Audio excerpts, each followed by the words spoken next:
Good afternoon and welcome back to the Asia Road Racing Championship, round 4 of the Sepang International Circuit. We're back for the afternoon session after our lunch break, and we join now the action with the Underbone 150 for the second practice session. We saw earlier in the practice, we saw some good performances. April King Moscardo at the end managing to make some steady improvements. Amafazi Sham looking like a strong contender this round as well. Hafiza Rofa as well making his ways up. And one of the star performers once again in the form of the wild card is Sharo Shazras. He managed to finish 5th highest in the free practice session in the first session. It was quite the performance by the young rider. Now we're just waiting for the riders to come out. You can see everyone just going a bit leisurely, just cruising around while everyone starts to gather up and starts to battle for the slipstreams. For now, the weather is still fair, and there was a break in the clouds. We saw a bit of sun breaking through the clouds. It's still quite gloomy, however, in the Sepang International Circuit, and as I mentioned earlier, the track temperature is still quite low compared to what we're used to seeing. It's 45.8 degrees Celsius at 2 p.m. Usually at this time we would see track temperatures well within the range of 50 degrees Celsius, so still quite warm and hot, but not as scorching as we're used to seeing.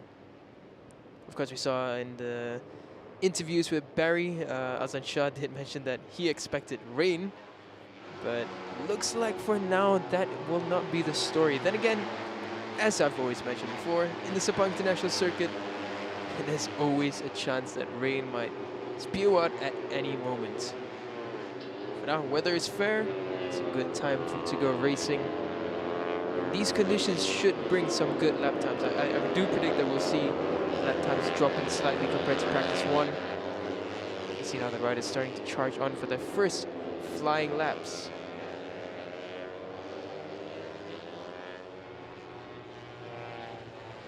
You see there in that shot, you can see how the weather looks like from above and in the distance.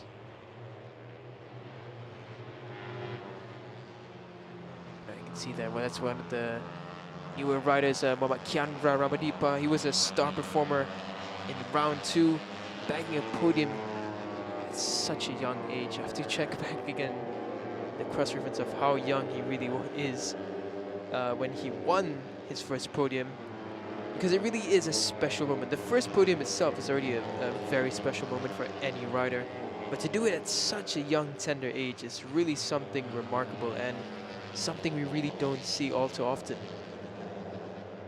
And that's why the SK Honda Racing team, they've really trusted him. Oh dear, there we go. That was Shafiq Rasul, I believe, who nearly went out of shape there.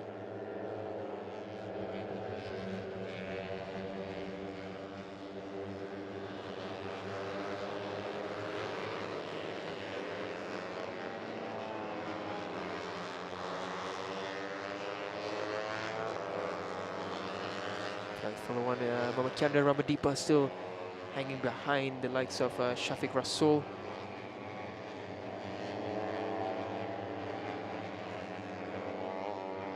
Now still 23 minutes and a bit left in this session, so still plenty of time for everyone to get their grips together, find the heat in the tires, and really just see out the start of this session. You can see we're starting to see more riders coming together to slipstream. It's one of the important factors that's always needed, almost necessary in the Underbone class. But oh dear, we have a faller here. I believe that's one of the Cardinals' bikes. Either the likes of Ayman Tahiruddin or Ahmad Afif Amran. Couldn't really see which rider that was. But for now, here's April King Moscardo, a rider who's strong in the Sepang International Circuit and strong in this championship in general. I expect April to try and make his way up, but there we go. Shafiq Rasul, the pace setter currently in this session at 2:35.706. Very, very decent time indeed for the likes of Shafiq Rasul.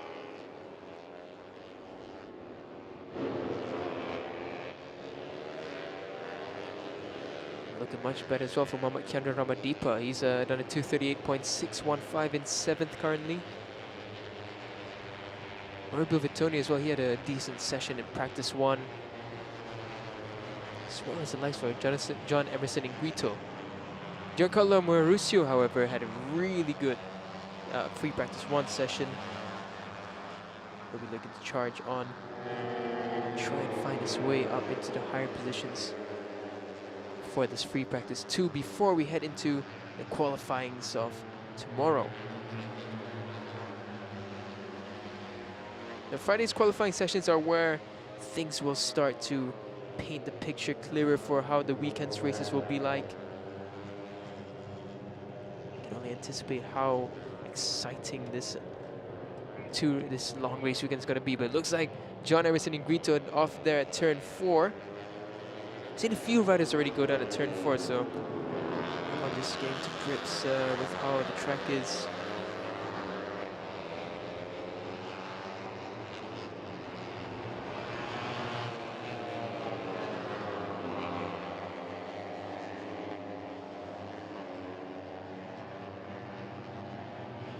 Just watching all the riders coming through. Looks like Kendra Ramadipa has a bit of an advantage through on this lap. Make their way through. He definitely has an advantage as well, being such a light rider.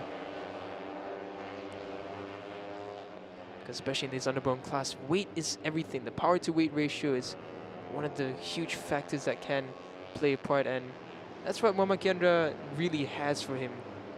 Really has that advantage being such a young rider, and it's also the fact that he is someone which has really young spirit. The young blooded riders really have that extra edge at times when it comes to hunting for these extra tenths. Hafiza Rofa as well, he's on a good lap. He's in this group there, number 24. And let's see what happens when they come across the line. Who's going to improve? Who's going to maintain where they are? Hafiza Rofa, he goes 3rd fastest. April King Mascardo, he's still in 2nd for now. Really good time coming in so far from April King.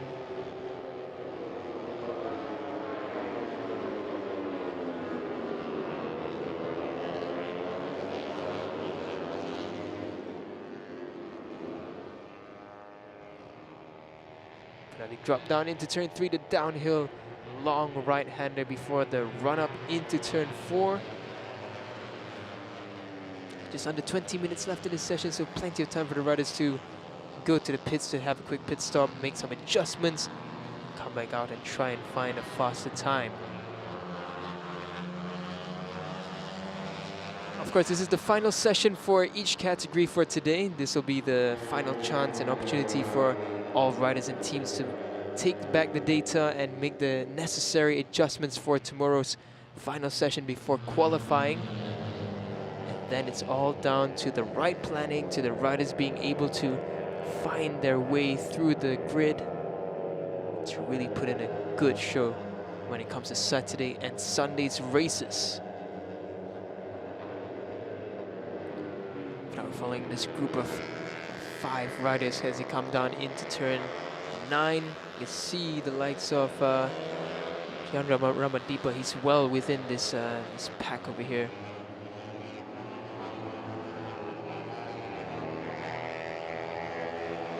Follow April King Mascardo. He's leading this group of 5 riders.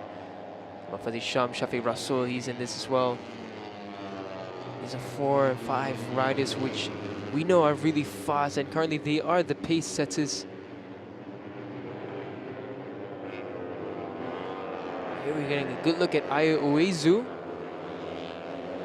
He's really one of those riders who's just been riding in such a different style, and I've really enjoyed watching him in practice 1 just now. I was expanding a bit on how his riding style is almost like he's tucking in at all times. He's trying to make sure he gets that extra bit of reduced drag that he can, and it's done in such a tasteful manner. You can see Mama Kendra just getting really late on the brakes there, taking the inside of turn 15, and he's going to get a slipstream behind April King, so he should have a decent time coming up.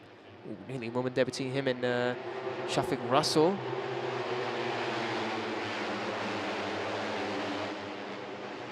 And Ioizu, he goes fastest now, 2:35.167. A really good time from the Japanese rider.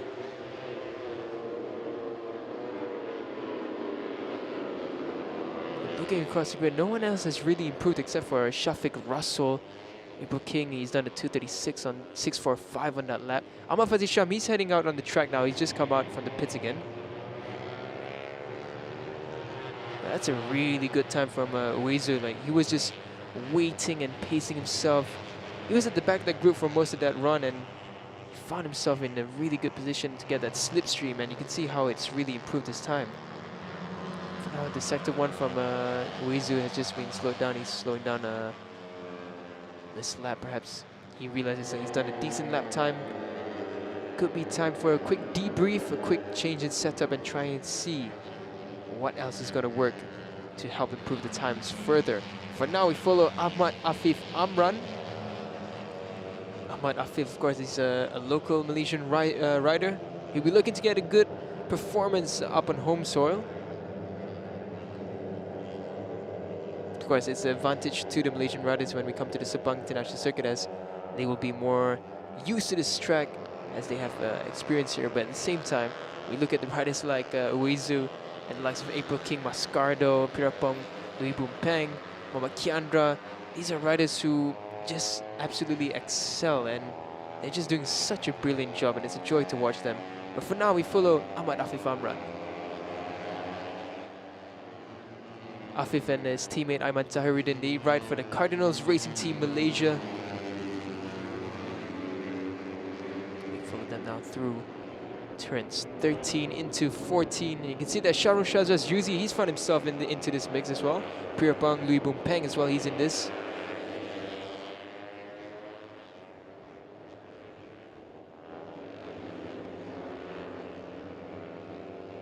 Follow this large group of riders. Everyone's starting to bunch up now as we reach the back straight of the Sepang International Circuit. They're all just going to fight for that line into turn 15 that gives them the benefit of slipstream as they come across.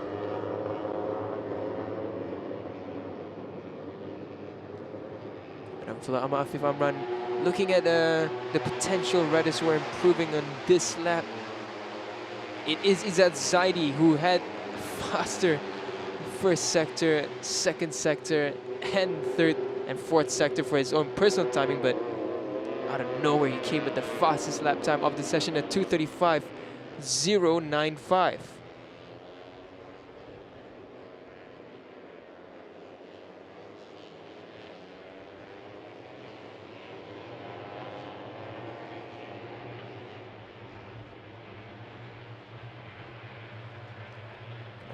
Look back at Izzat Zaidi as comes back around. Izzat has been one of those riders who's so strong in this championship, and he's really trying to find his rhythm, trying to find his way into those higher positions. We've seen him the last time run in round 2 as well. He was really one of those who we could tell was a star performer when it came to be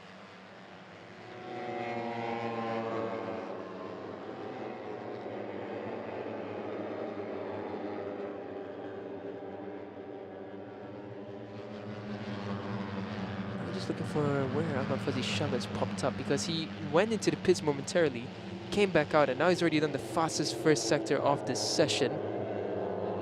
Good through the second sector. His teammate Hafiz Arofa as well, he's really strong through that second sector. Both the teammates starting to look really, really good in this session.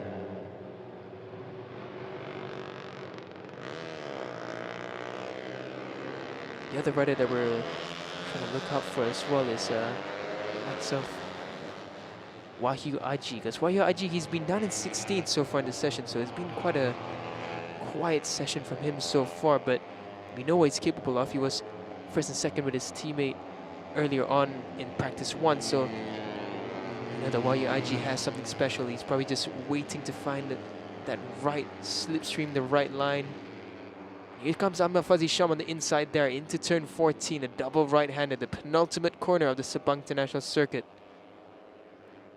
Follow Ahmad Fazil Sham now down onto the back straight. Now this is where everyone's going to be battling for that slipstream and that ultimate line into turn 15 for that final run down to the checker flag. As we all know that these underbone races always bring some of the best action that we've seen in racing. Now here's Ahmad Fazil Sham, round turn 15 on that 1XOX TKKR Racing Team bike.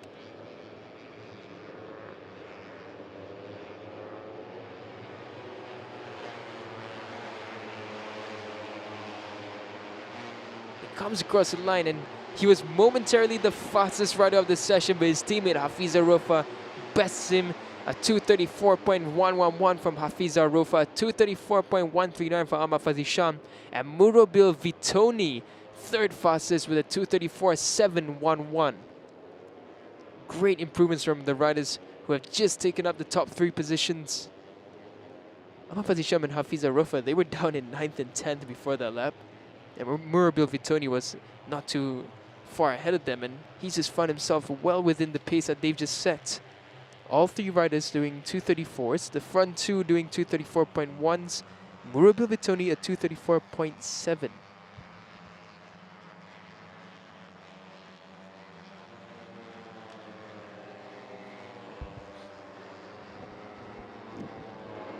You can see the trees in the background, the palm trees, the iconic palm trees around the Sepang International Circuit. A bit of a breeze here and there. It's still quite gloomy. It is a bit. There is a break in the clouds in certain areas, but it's mostly cloudy all throughout. And I must say it is very pleasant weather that we're having. Track temperature is not too hot at all. 46.8 degrees Celsius. It's only risen about 1 degree Celsius. But now we're looking down at Murobil Vitoni, who's taken 3rd place. He looks like he's pulling wide. I think, yeah, he's looking down at his bike. Perhaps a slight issue with his machinery.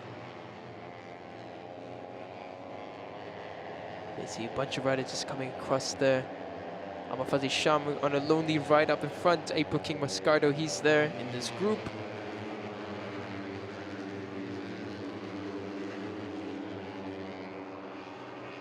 Gupita Kresna as well, who was strong earlier. He's doing a decent job currently in 12th. He's not too far of the timing at all, but currently the top 4 riders have really just run away with it. You can see all these riders now battling and snaking down the straights, trying to find the optimal line to get that slipstream that they require. April King Mascardo is going to get really good slipstream on Ahmad Fazisham. Look out for April King. Izzat Zaidi as well. He's on a very, very good lap. He's going to be battling a lot of riders as they come through. And ooh, a lot of riders on the edge there. Wahyu Aji really just making it onto the rumble strip still.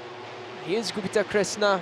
They come across and the times have shifted slightly. Pirapong Louis Bumpeng, he goes 3rd fastest. Gupita Kresna, he goes 4th. Izzat Zaidi, he does improve a 234.274, but he is still now into 5th.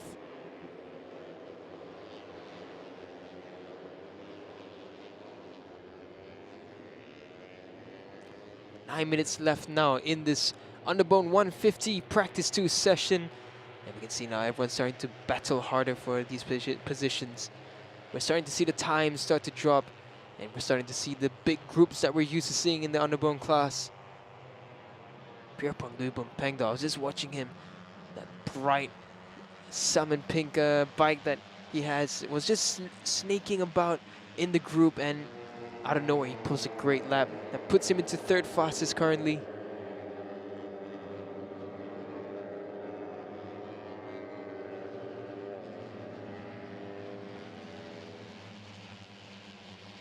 Now you can see this group of riders is easily about 15 riders now in the large group that we're seeing.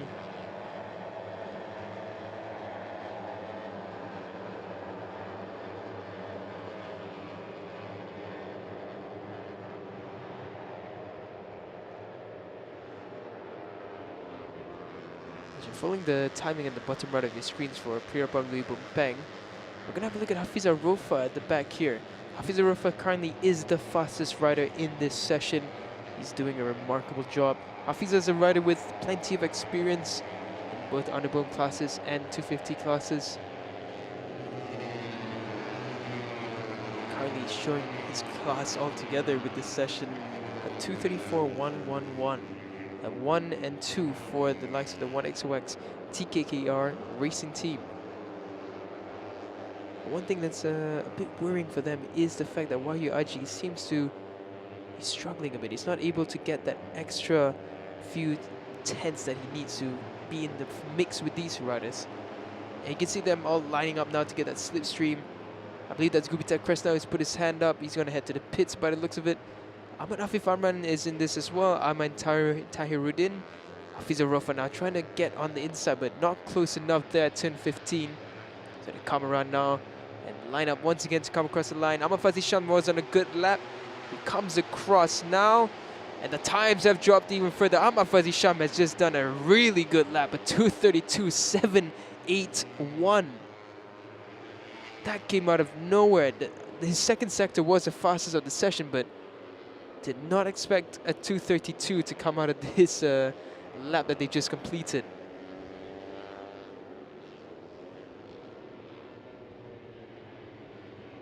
I'm just gonna check because I do believe a 2:32. Yeah, that was my suspicion. I thought 2:32 was the fastest lap ever recorded, but the fastest lap ever recorded is still Wahyu Aji. Wahyu Aji Trilaksana. He still holds the fastest lap record at 2:31.358, but Ahmad Fazi Sham coming awfully close now, starting to get down into the 2:32. So Ahmad Fazi Sham, a well-experienced rider and really pushing it now.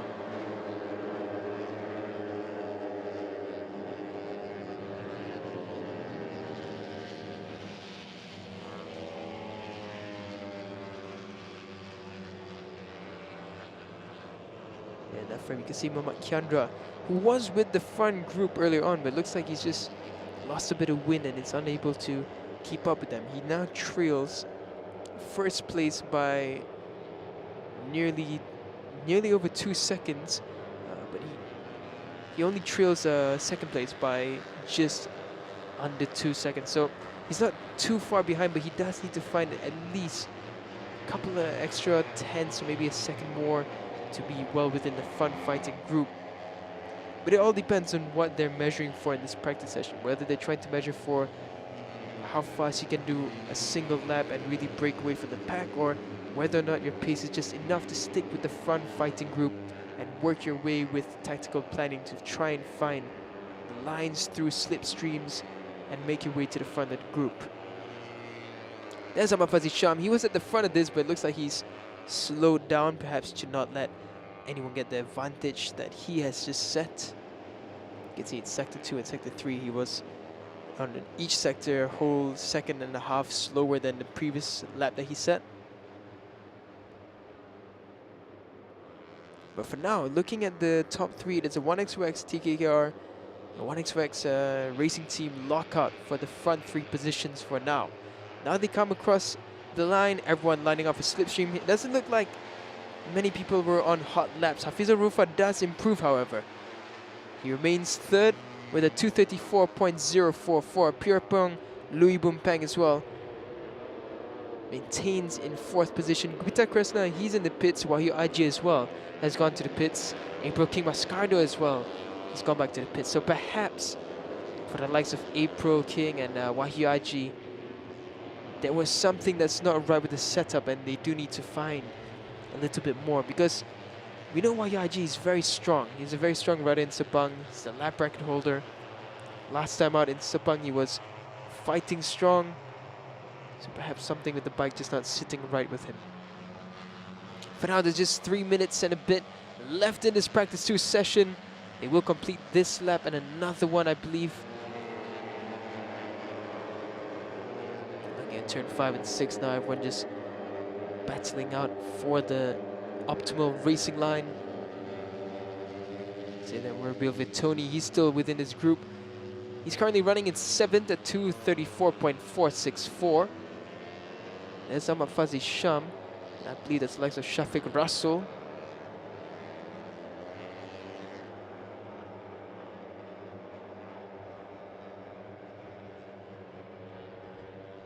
Now they all bunch up into turn 9, and it's a real scrap here as they come through here. Muhammad Jordan Badaru, he's within this group. He's currently sitting in 21st with a 2:37.955, but he is on an improving lap. Cheeky look behind there from John Emerson in Guito. Ahmad Afif Ahmad, he's trying to latch behind the likes of Muhammad Kiandra. Let's make it pass through there into turn 14. Here they go. leading this large pack of riders is John Emerson and Guito, so he's going to get swamped up by the time they reach the end of this long back straight. You can see that the slipstream working, how it just slingshots them past, and that was really close there. Deary me. I think that was the onboard of Amafazi Sham, who's well experienced in the games of slipstream. But it doesn't look like he's on a very fast lap. His sectors 1, 2, and 3 weren't an improving sector for him. So actually he might benefit the riders behind him by going in front. As he comes across the line, there's no improvements except for Hafid Pratamaditya. He goes up into 7th. So a good time coming in for him at 2:34.383.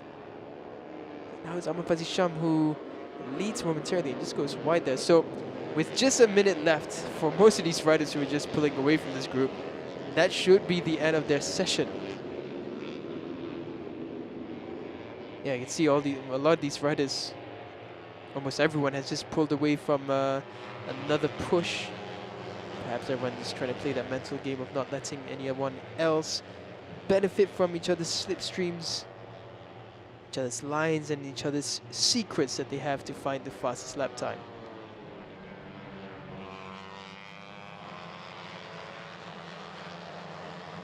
So for now, in regards to lap times, definitely none of the riders on the screens will be setting another fast lap. Everyone's just cruising through the track.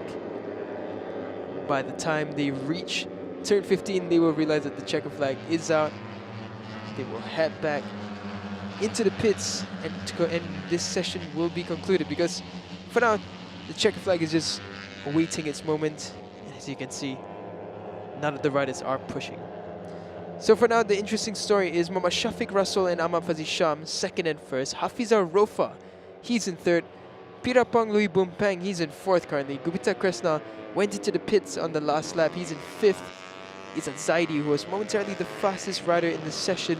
He's all the way down into 6th now, so not bad at all, but needs to find a little bit more to keep up with the pace of the likes of Amafazi Sham. Rubil Vitoni as well, being consistent in the top 10. He's in 8th position at 2:34.433. Here's a shot of the back straight that we're looking at. The front straight, apologies. You can see now the earlier morning sessions that we had, there was wind, a light breeze blowing through the flags, but now it is starting to build up in humidity. The track temperature is increasing ever so slightly. As you can see, once again, just no one pushing at all. What's going to be quite interesting is if they start trying to push from turn 15, only to realize that the checker flag is up. But it looks like someone has fallen. This is possibly at the last turn. Yeah, oh, it said turn 14, Nguyen Antoine, who sits in 23rd for Honda Racing Vietnam. So it's an unfortunate fall for him at the end of this session. It looks like all the riders have gone back to the pits. And what an interesting session this has been, with a remarkable lap time by Amafazi Sham at 2:32.781. In 1st is Amafazi Sham. 2nd is Shafiq Rasul. 3rd is Muhammad Hafiz Arofa. 4th is Pirapong Louis Bumpeng. 5th is Gupita Kresna. 6th is Muhammad Izat Zaidi. 7th is Hafid Pratamaditya. 8th is Murabil Vitoni. 9th, Sharo Shazras, Ayman Tairuddin in 10th. 11th is Ahmad Afif Amran. 12th is Giancarlo Mauricio. 13th is Aoi Uwezu. 14th is Wahyu Ajitri Laksana. 15th is Muhammad Shafiq Rosli. 16th, April King Mascardo. 17th, Afizat Supat. 18th, John Emerson Inguito. 19th is Muhammad Kiandra Ramadipa. 20th, Dimas Juli Atmoko. 21st, Muhammad Jordan Badaru. 22nd, Nguyen Duc Tan. 23rd, Nguyen Antoine. And 24th with no time is Nazrul Izzat Muhammad Bahodin.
Good afternoon and welcome once again to round 4 of the FIM Asia Road Racing Championship.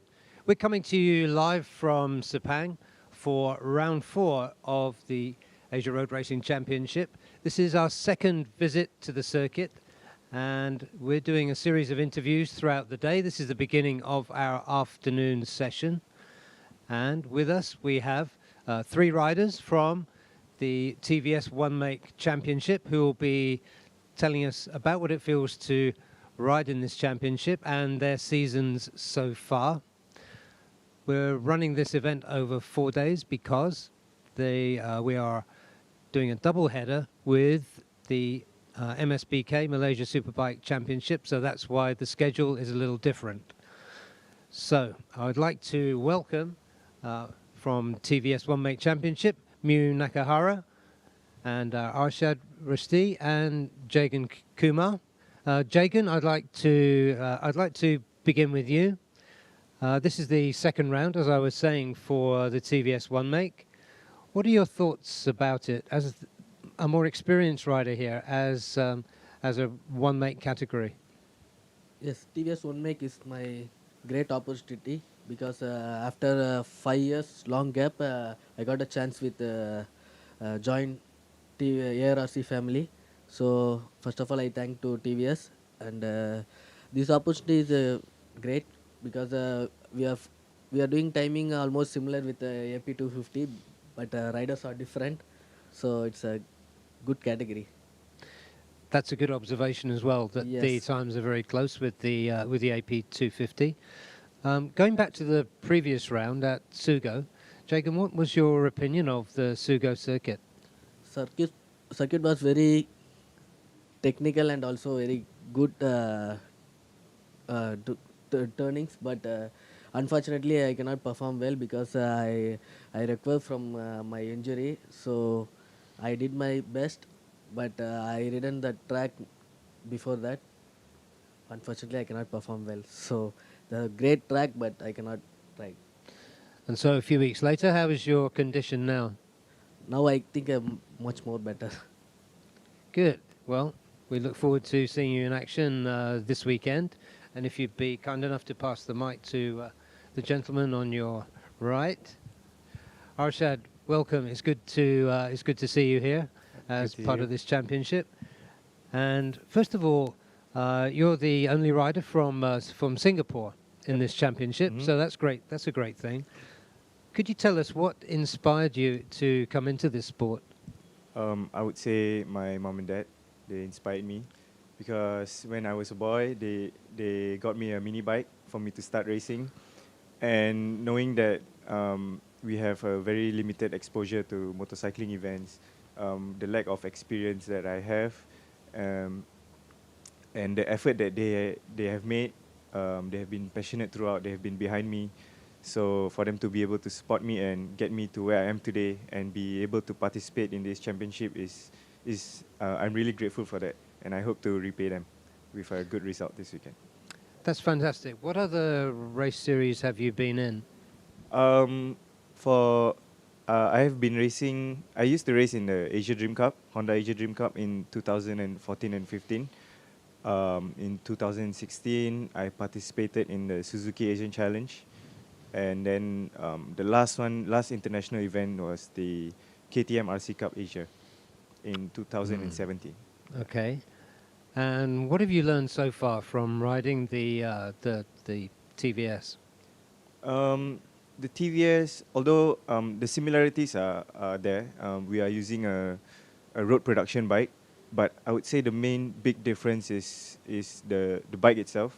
TVS has put in a lot of effort to really R&D the bike, and it seems like more of a prototype than a road production bike. So that's the big difference. That's good to hear. Arshad, look forward to seeing you perform well in this race over this weekend. Thank you. And if you'd be kind enough to pass the mic to Mew.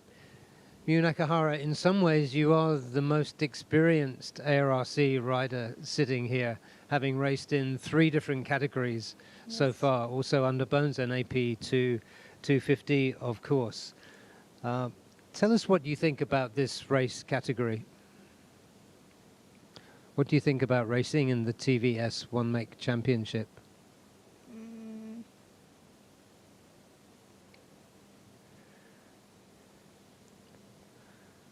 Do you like what do you think of the machine to start off with?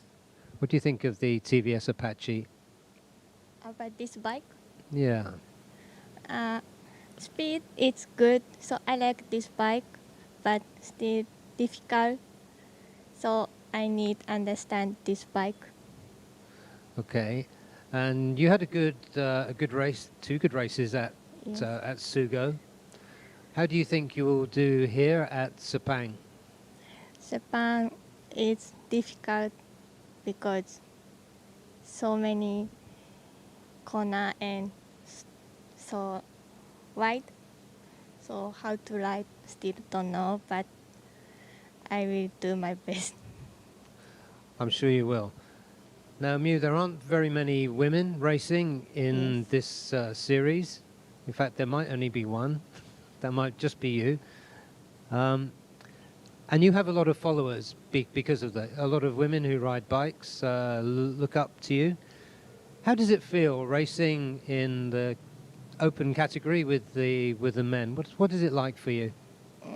I don't know because when I race in Japan, same like that, so many boy and only one girl like that. So I don't know. And if you don't mind answering this question, what would you say to a young female rider who wants to start in the sport? How should they start?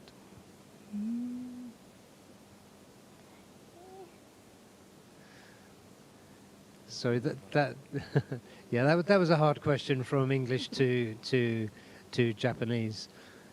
But Mew, there are a lot of aspiring women racers who are looking to you this weekend. Yes. We look forward to seeing you on track and wish you the best of luck. So, Mew Nakahara, thank you so much. Arshad you. Rushdie, thank you. Jagan Kumar, thank you. And good luck to all of you for this weekend. Thank you. And we'll be back just a little bit later with some more rider interviews. We'll see you then.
Welcome back to the action. We saw an interesting interview with the TVS Asia One Make Championship with Barry Russell just now.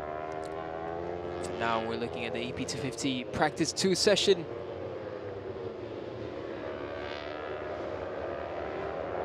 The previous session, we saw some interesting riders come up into the picture, but it was the two Astro Honda Racing Team riders who were absolutely blitzing the pack.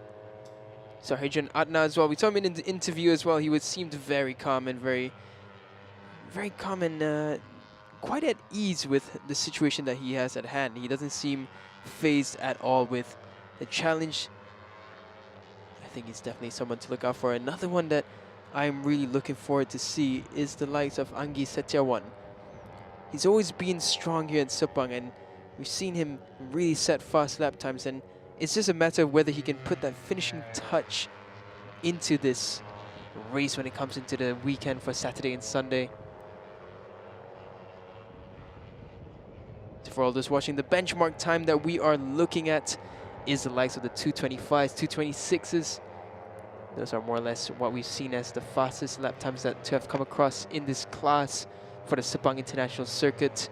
The lap record in qualifying and the lap record overall has been set previously by Andi Muhammad Fadli, who we know especially is such a strong contender in this championship, and especially in Sepang, he seems to really enjoy this track. For now, we follow Muhammad Adinanta Putra. He's currently running down in 12th, but Adinanta, we saw, took a really nasty tumble at the start of the first lap for the session that he had in practice 1. But it's great to see him back on the bike. It was a bit worrying because we saw him grabbing his shoulder, but he's looking fine right now. He's back on the track and he's already put in the fastest first sector time. Andi Muhammad Fadli, he goes fastest now. He's the pace setter with a 229.257. Now we're going to look at the Astro Honda riders and see where they form up as they come around for these laps. Reza Danica, he's in this as well. You can see Aiki Iyoshi as well there. Herjanatna Fridas, he comes across at 228.760. Slightly different conditions. The track temperature, however, has gotten cooler. The cloud cover has increased here. And now Reza Danica, he goes as the fastest rider in this session. Aldi Satya, he's gone as second fastest at 228.734. We're just following all these riders that come through turn 2 now. This is the likes of the Astra rider. Reza Danica Arens. Once again, the Honda's looking really strong. The Astra Honda team, they're currently 1st, 3rd, and 4th. Only Aldi Satya splitting the gap between these 3 riders. Here's Reza Danica, he's looking really, really strong. If we look at the last round in the Sepang International Circuit for round 2, Reza Danica, he did bag a podium in the second race. When it came to race 1 as well, he got a second place as well. So Reza Danica, he's very familiar with the Sepang International Circuit. He enjoys the circuit. As the results show, he'll be looking to try and hunt down for the win, to try and close down the championship gap between himself and Andi Muhammad Fadli.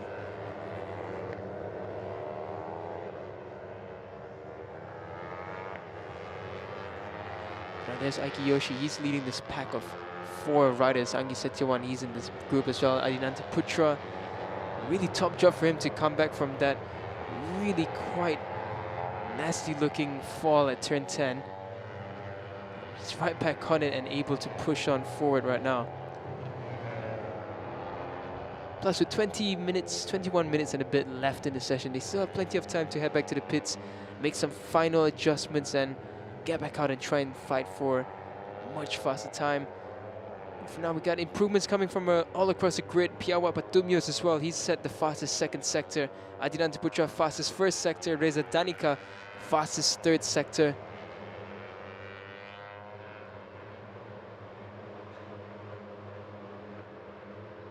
You can see the Anggi Setiawan, he just taking the slipstream of Aiki Yoshi, gone on the inside. Aiki Yoshi trying to fight back, but Adinanta Putra now, he's going to benefit from slipstream as he come out of turn 15. Aiki Yoshi really on the limit there, nearly on the grass. Aldi Satya, he's going to try and slipstream behind the likes of Adinanta Putra. They come across Reza Danica. He improves again at 2:37.334. Piawat Patumyos goes all the way up into second with a 2:37.451.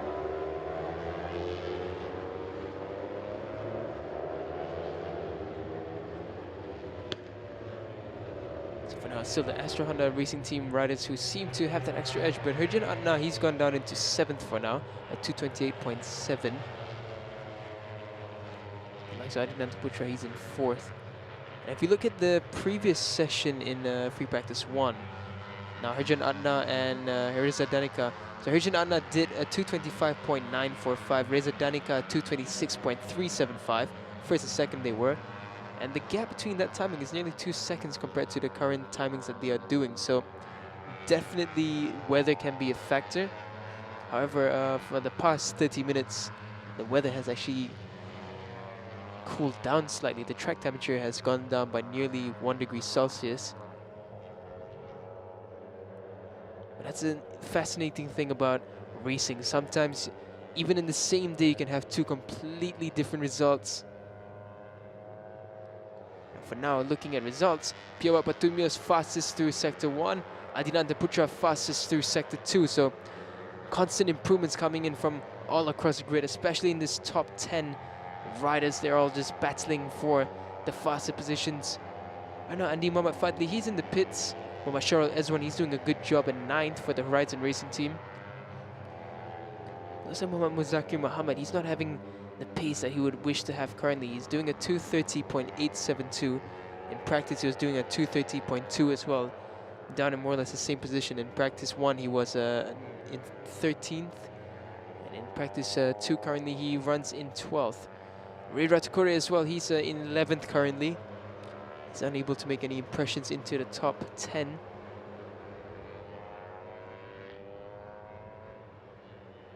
For now, looks like Sector 3 for all these riders hasn't been the sector that they desired. For now, we follow Piawat Patumyos. He's aboard the Honda Racing Thailand CBR 250. Come across now, and yeah, it's not looking as many improvements, but Adinanta Putra 2:27.231. So Astra Honda 1-2 for now. Aiki Yoshi as well, he's improved up into 3rd. So Piawat Patumyos, he goes all the way down into 4th for now. But once again, the Astra Honda Racing Team, they just have that slight advantage, but Aiki Yoshi, he's well within the mix. He's not letting them run away from him.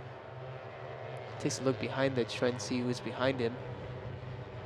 Now there's your current fastest rider of the session, Adinanta Putra.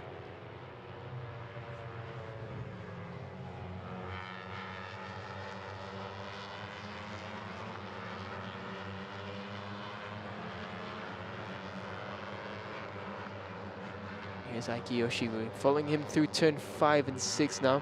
Turn 5, the long left-hander before the flip to the right into turn 6. And there you can see Ray Ratakore right in front of Aiki Yoshi. Whoa, going really wide there was Muhammad Musakir, going almost onto the grass. For now, here's Aiki Yoshi into turn 7 and 8. And you can see there the two Astra Honda riders, and Sharo Izwan, who's found himself in the mix as well. He's actually improved with a 2:28.206. A very good time for Sharo Izwan. Of course, the AP250 class would probably suit him quite easily because Muhammad Sharo Ezwan is someone who has ridden in the European Talent Cup, where they are on machines similar to the Moto3 World Championship machines, so not too different from the AP250 class. But of course, it's completely different bikes in the sense of the handling. Prototype bikes tend to have a different feeling, but at the end of the day, the lightness, the style, the movements, the maneuvers that can be played, it's very similar. And you can see Sharo Izwan doing a brilliant job currently in 8th position. And there he's actually chosen really the right person to latch behind. He's right behind Herjan Adna Fridas. So he's starting to look at the Astra Honda Racing Team riders and pick the rider to slipstream behind, because they do have that advantage. They do have that speed coming through down the straights. can see even for the likes of Piawat Patumios, 194 kilometers per hour through the speed trap. And Sharo Ezwan actually getting some good top speeds as well, 193.9 kilometers per hour. But the fastest top speed on that lap was actually from Anggis Setiawan.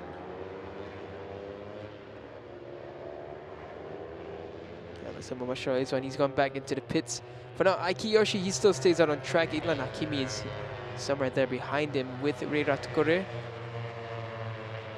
But Idlan Hakimi, he's not having the best of weekends so far. The first day of this 4-day weekend has not been the dream weekend for Idlan. He's all the way down in 18th position with a 233.722. He has just come out from the pits though, so there is a chance that they've made some adjustments to the bike and he should be able to find and claw his way back into the top 10 positions. If now it is the Astra Honda Racing Team with the 1 and 2. Aldi Satya for the Yamaha Racing Team Indonesia, he's gone into the pits. His team in Anggi Setiawan, he's still out on track.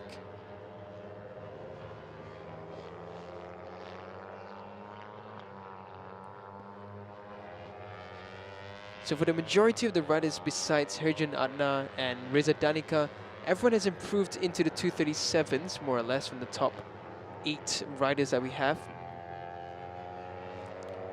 But it seems that currently it's just the Astra Honda Racing Team that can't replicate the morning time that they did have in practice 1. Of course, the ambient temperature was much cooler then, so that can play a big factor as well.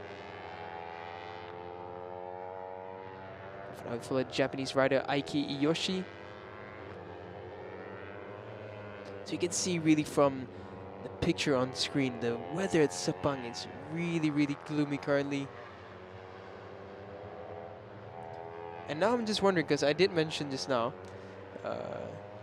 rather overconfidently, that I don't think we're going to see any spots of rain here today, but Azansha Kamaruzaman did mention that he predicts there will be rain, so looking at the weather, there is a chance that rain might fall at any time in this in the coming sessions, but the clouds are thin, but it is getting very dark out at Sepang International Circuit. Coming across the line, there was Andi Muhammad Fadli, so he's rejoined into the session. Andi Muhammad Fadli, he's improved with a 228.722. He's come up into 9th position currently. Muhammad Muzakir as well on that lap, he did a 228.969, puts him up into 10th position, so looking much better for the local rider now. Rei Ratukore as well, he's improved a 229.014, he's in 11th, and Idlan Hakimi, he's gone up into 12th, a 2-minute 30.375. For now, it looks like Idlan, he's set another good first sector lap time.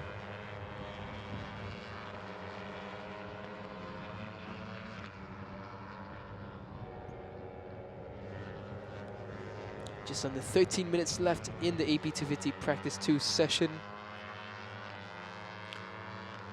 For those who are wondering where the TVS One Make Asia Challenge riders are, they will not be participating in today's session. Today we only have the Underbone 150, AP250, Super Sports and MSBK 600s, Asia Superbike 1000 and MSBK 1000s. Those are the only categories that will be taking part in the practice sessions today. But tomorrow we'll have everything back once again. We have the TVS Asia One Make Championship coming tomorrow morning at 11:50 till 12:10 p.m. for the first practice. And the MSBK 250 class, they'll also be there for the midday session. Then for the TVS Asia One Make, the second practice will be at 4:50. The Yamaha Y16ZR Masterclass, they'll have their second practice at 5:20 p.m. Apologies. And then it comes to qualifying for those categories into the Saturday as well as race 1. For now, here's Andi Muhammad Fadli. Not far behind him there is Muhammad Muzakir. Looking at the timings, Rafi Tukman was on a decent lap. He does improve a 2-minute 30.510. Andi Muhammad Fadli looks like he's on an improving lap as well. Behind him, that's the likes of Piawat Patumios, who doesn't seem to be on a hot lap as of yet, but it could be a good one with slipstream.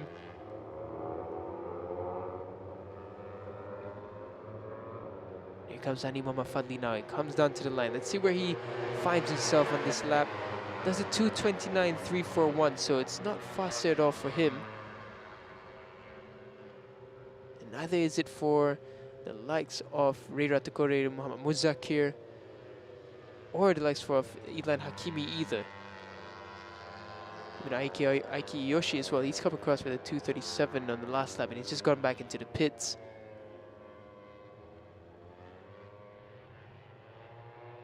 You can see that Piawat and Andi Muhammad Fadli, they've pulled back a bit from this, letting Muzakir go in front now. Is it Fitrian Shah? He was trying to get that advantage. He's just come out from the pits, so he'll be looking to improve. You can see the pit lane, a lot of the riders now heading there, trying to make final adjustments. And you can see some of the 600cc class bikes as well getting out and ready to head out for the sessions coming up after this.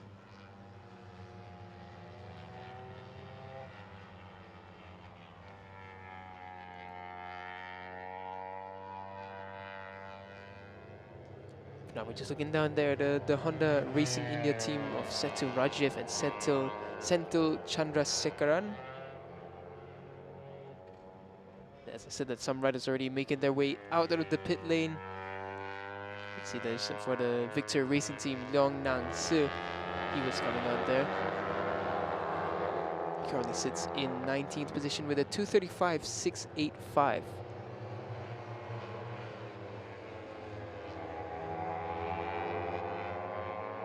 There in the screen once again, that's Idlan Hakimi. In front of Idlan is Fitrian Shah. In front of Fitrian Shah, those likes of Piawat, who's starting to charge on once again. Andi Muhammad Fadli is at the back there. Muhammad Muzaki is behind Andy, so it's interesting. These riders have been out for quite a while, and now a lot of the riders from pit lane are starting to come out for the last 9 minutes remaining in the AP250 Practice 2. Looks like Piawat is going to set another lap, and yeah, just as I said that, he's stuck his leg out, so that usually indicates that the rider is going to head back to the pits.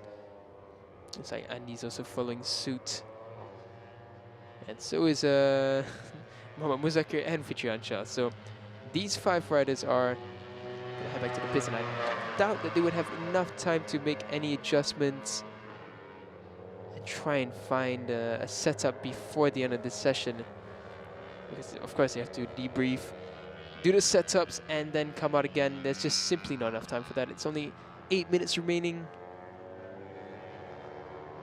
Track temperature has decreased once again as well. It's gone to 46 degrees Celsius. So the temperature is dropping steadily. Mama Adinan, I think Mama Adinanta Putra, he's just come out at the pits, I believe. And he's gonna try and push on for another few laps. His teammate Reza Danica, he's still remaining in the pits, as well as the likes of Aldi as well as the likes of Herjanat Nafridaus. Aldi Satya, he's still remaining in the pits. Aldi Satya, I wanted to mention that he has the fastest top speed currently in this session, 198.5 kilometers per hour, so nearly breaching 200 kilometers per hour in the AP250 class. Now that's one of the highest top speeds I believe I have seen so far. Because looking at previous top speeds, everyone was just about 100, 190, the lower 190s. 198.5 is absolutely rapid from Aldi Satya Mahendra's bike. His teammate as well, Anggi Satya, won 197.8. So clearly the Yamaha Racing Indonesia team have the power in the hand, so it's just up to the riders now to try and make that work in their favor and bring it into really good podium results. For now, here's Rafid Topan. He's currently running in 12th, 2 minute 29.842, not far down the order at all, so he just has to make sure that when it comes to race time, if it remains like this in regards to timing, he just needs to be within the slipstream, within the group's reach, so they can benefit from the slipstreams and get to the fight in front.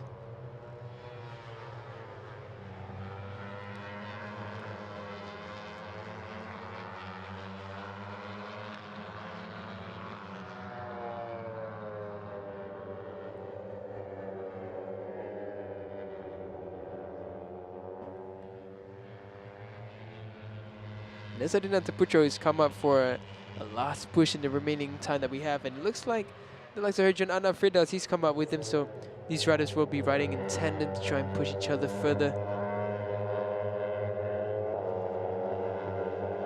What a fight back this has been from the likes of Adinata Putra, because as I mentioned, he took a really hard fall at turn 10, a real hard whack to the head when he went down into the gravel.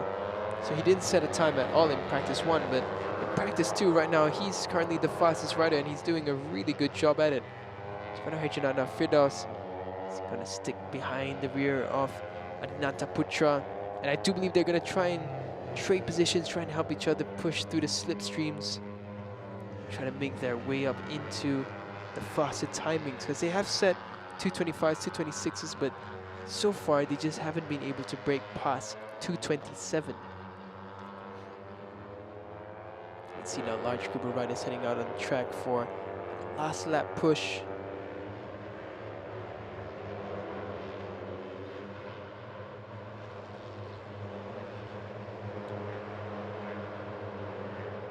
Now we follow Herjan Anna Firdaus and Adinata Putra into turn 15. First and 7th are these two riders on screen.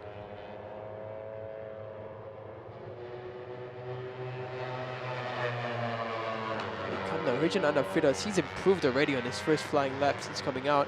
A 227.485. He goes up into 5th.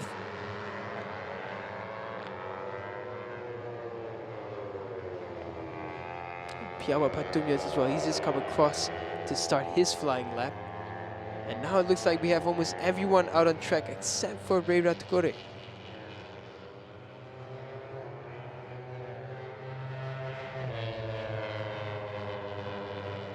There's 4 minutes left in the AP250 Practice 2 session. For now, we're looking at Herjan Anna Firdaus, and behind him is his teammate and fastest rider so far in the session. It's Adinata Putra.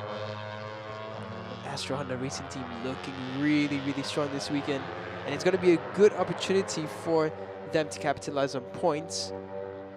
Because looking at the championship and looking at the way Andi Muhammad Fadli has been performing this weekend, it hasn't been the Andi that we're used to seeing. He's struggled in Sugo and he's struggling more here in Sepang today. And if the Astro Honda Racing Team can stitch together some good results for this weekend, they can really close that gap for Reza Danica up into Andi Muhammad Fadli.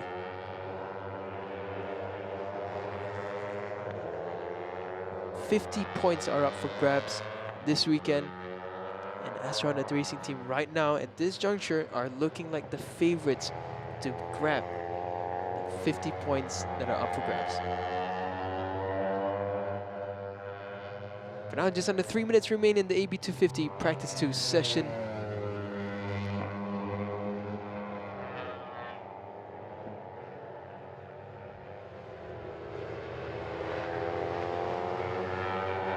Looking down the order, it's Aki Iyoshi still remains 3rd fastest. Nearly identical times with Reza Danica. Just 0.006 is the gap between those two. Piawa Patumias as well doing a very good job in 4th at 227.451. And then in 5th is one of the riders on your screen, Herjan Anna Firdaus, rider number 46. So he'll be looking to improve on this. He's got a good sector 3.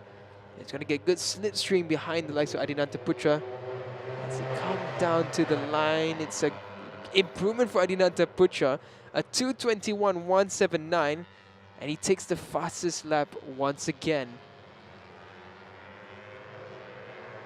His teammate Herjan Anna Firdaus was just unable to improve further. He's done a 227.495, so nearly identical to his fastest lap so far in this session. You can see Andi Muhammad Fadli and his teammate Aiki Iyoshi. And in this mix is Anggi Setiawan as well. And Rafid Topan, he's just sandwiched between the Yamaha and the two Kawasaki's behind him. So he's going to try and find the advantage that he can get in this. Reza Danica there as well, he's popped up behind these guys. Fitriansha as well, he's there.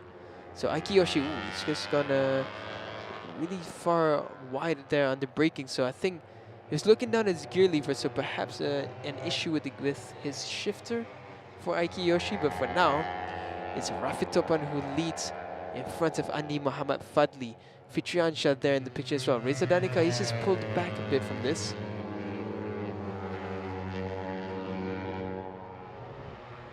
Now we follow Andi Muhammad Fadli and Rafit and Andi Muhammad Fadli taking a sharp inside overtaking line. Oh, big moment there for Andi Muhammad Fadli, nearly losing the rear. That's a very scary spot to lose the rear because you're really hard on the gas, trying to get the rolling speed down onto the line. He nearly lost it, but what a save that was from Andi Muhammad Fadli. But now he's Rafitopan responding immediately into turn 15. Looks almost like a race battle going on, but for now, they exit turn 15. Andi is going to get good slipstream behind Rafitopan. He should make light work of him as he breezes past down the straight, and there we go. Easy as you like for the likes of Andi Muhammad Fadli. He does improve his time to 2:28.335. However, he remains in 9th.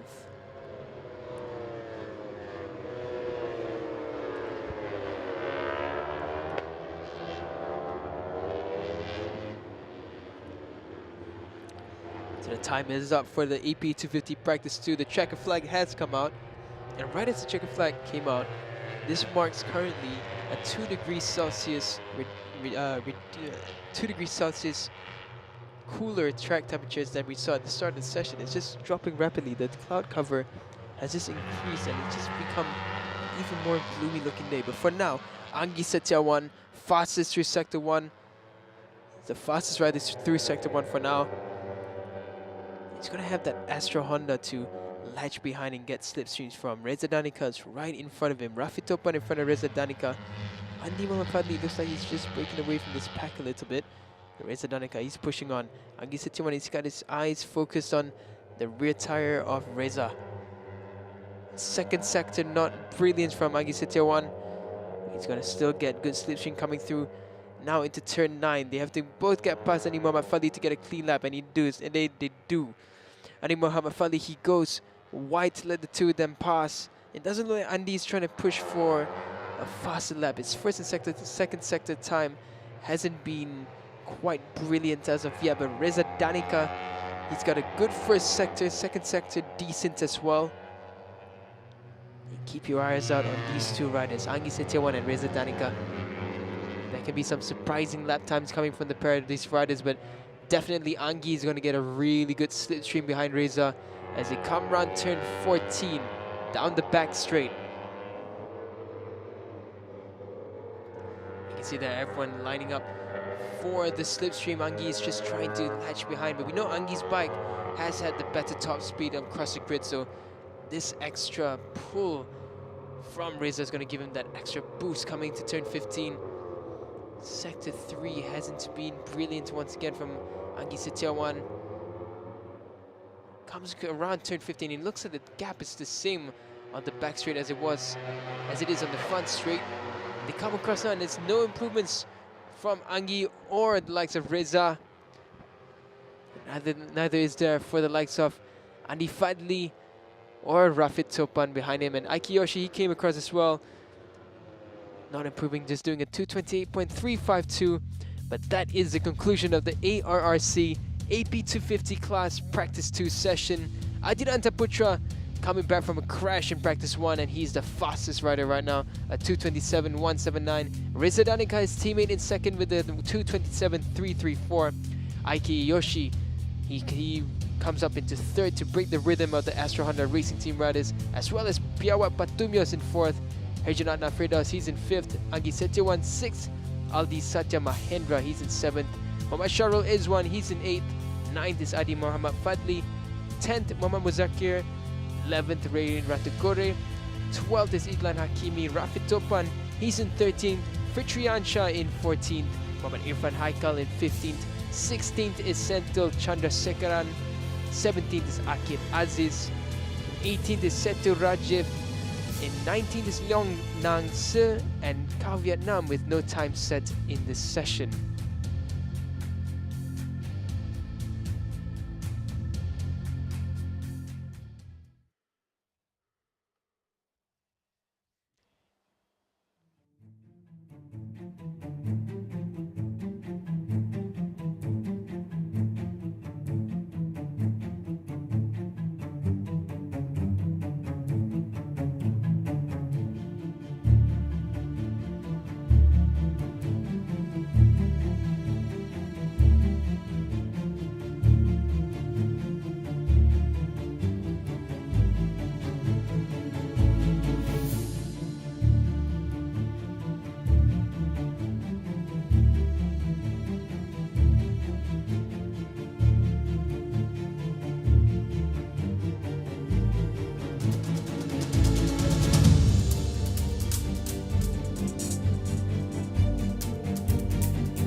So welcome back to our rolling press conference that we're doing throughout day one of round 4 of the FIM Asia Road Racing Championship.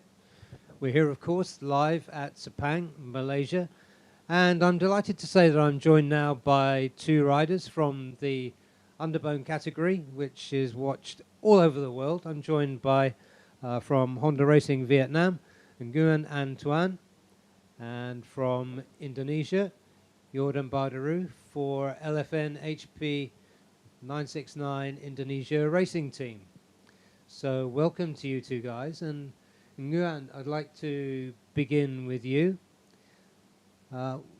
First of all, could you tell us what you think is the most challenging part of riding in this underbone 150 category? Xe UB150 một cái xe chiếc xe chưa, cái khung xe là chưa đúng xe đua nên không giống như các xe thể thao khác, nên tôi điều khiển chiếc xe hơi bị khó đối với tôi. Okay, and let's think about the previous round at Sugo.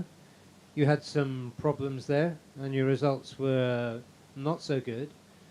Can you talk about what happened in Sugo?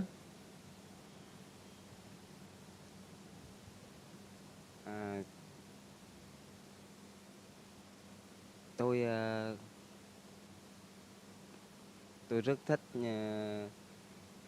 tôi tham gia ở sân Sepang là lần thứ 2 nên nhiều cái kinh nghiệm tôi cũng chưa có nên chưa được cho tốt. Okay, and now we are at Sepang. You've been here before. What do you like about Sepang circuit? And what is your target for this round? Sepang tôi thích nhất là cua số 5 vì cua đó tôi mở hết ga khi đi vào cua. Okay, and Nguyen, you have many fans and followers back in Vietnam. What would you like to say to your fans who are watching you now?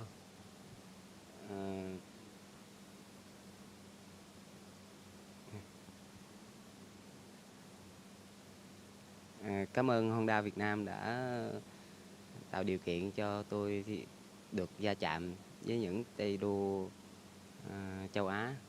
Xin cảm ơn Honda Việt Nam rất nhiều. Okay, Nguyen, thank you so much. And Jordan, always good to see you. You've given us plenty of excitement so far this season, especially with the fantastic result you had taking a P2 in Buriram in round 1. Since then, how would you assess your season? What are the challenges that you've faced?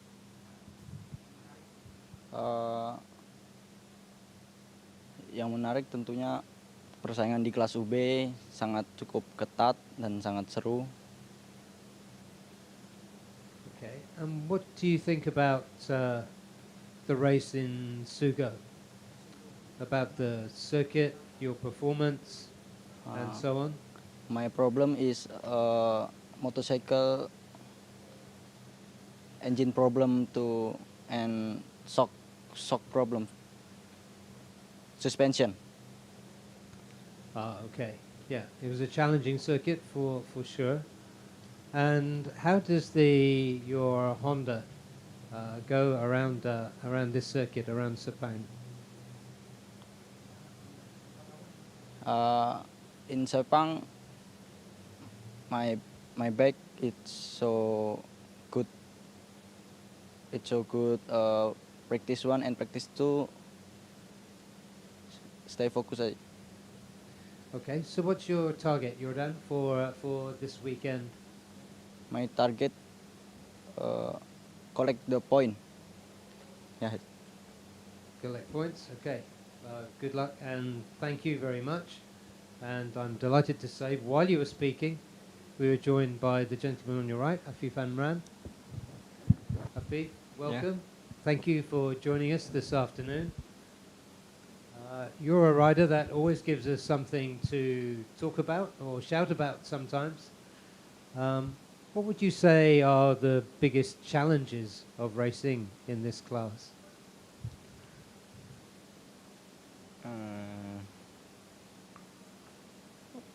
For me, it's interesting for me join this class because this international underborn 150 class, and we fight other country and more fighting, and I can catch up my riding and set up my bike. Always study, many study and many adventure experience for me, and happy with the class. And of course, you're currently third in the championship. What is your strategy from this round? My strategy same last race, and for the home race, I hope I can fight the top 3 for the final race. Top 3? Yeah. Okay, well, we're looking forward to that. And Afif, would you like to say something to your fans? Okay, untuk peminat-peminat di luar sana yang berminat racing, jangan lupa tonton, jangan lupa datang ke Sepang, support kami international rider, beraksi di kategori Asia Racing Championship, beraksi dalam kategori CP150 dan AP250 600 dah banyak lagi, so jangan lupa datang support rider Malaysia. Okay, Afif Amran from Cardinals Racing, thank you very much. Yoram Badaru from LFN 969, thank you. And thank you and good luck to Nguyen Antoine from Honda Racing Vietnam. Thank you very much, guys. And we'll be back talking to some more of the series top riders very soon, so stay with us.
Come back to the action on track with the Super Sport 600 class. Now we saw a really interesting session early on. Andi Farid Izdihar on your screen, who was absolutely rapid.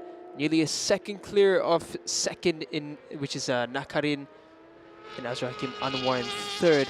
Hami Azman coming up the rear with fourth, and Kricha Porn, he rounded off the top 5. Most of the riders in the top 6 were lapping in the 2:11s, but Andi Farid was the only one to break into the 2-minute 10s. So we can expect big things coming from Andi Farid in this session as well. The lap record as well is still held by Andi Farid at 2-minute 9.347. So it really seems the Astra Honda racing team across all the classes has been really strong at Sepang in previous runs, and this run it seems like it's no different story. They're still the force to be reckoned with. Championship-wise, it is still Helmi Azman who leads in front of Andy Farid. Andy Farid trails by 22 points, so Helmi will need a real good performance in both races this weekend, but it will be a challenge to break the rhythm of Andy Farid Istihar. Currently following Andy Farid on his first out lap, and it looks like already on the first flying lap that he's setting, it might be the fastest lap of the session already. He was fastest through sector 3. And he comes down to the line now. What's it going to be? Is it a 2-minute 10 once again for Andy Farid? He comes across and it will not be, but it's a 2-minute 11.251. Once again, the only rider that's into the time bracket that's a second below second. And second, of course, is Galang Hendra. He's running with a 2-minute 12.141. He is improving, however, on this lap that he's setting. Helmi Azman as well is fastest through the second sector. He's currently running in third with a 2-minute 12.362. Azrar Hakim Anwar, he's in fourth with a 2-minute 12.640. Ibrahim Noureddin, he's in fifth with a 2-minute 12.884. Jim Nakarin, he comes now across with a 2-minute 12.365. That puts him into fourth position. And Helmi Azman, he was on a rapid lap and he just comes across with a 2-minute 11.730. Galang Hendra as well came across there with a 2-minute 11.971. So Galang Hendra, he gets relegated down into third. Andy Farid Istihar, he's on a really, really fast lap. Already he's the fastest through sector 1 and sector 2. So we can expect another 2-minute 10 coming from Andy Farid very shortly. For now, this is quite a decent number of riders in this group that Helmi and Azra are in. Behind Helmi is Irfan Ardian Shah.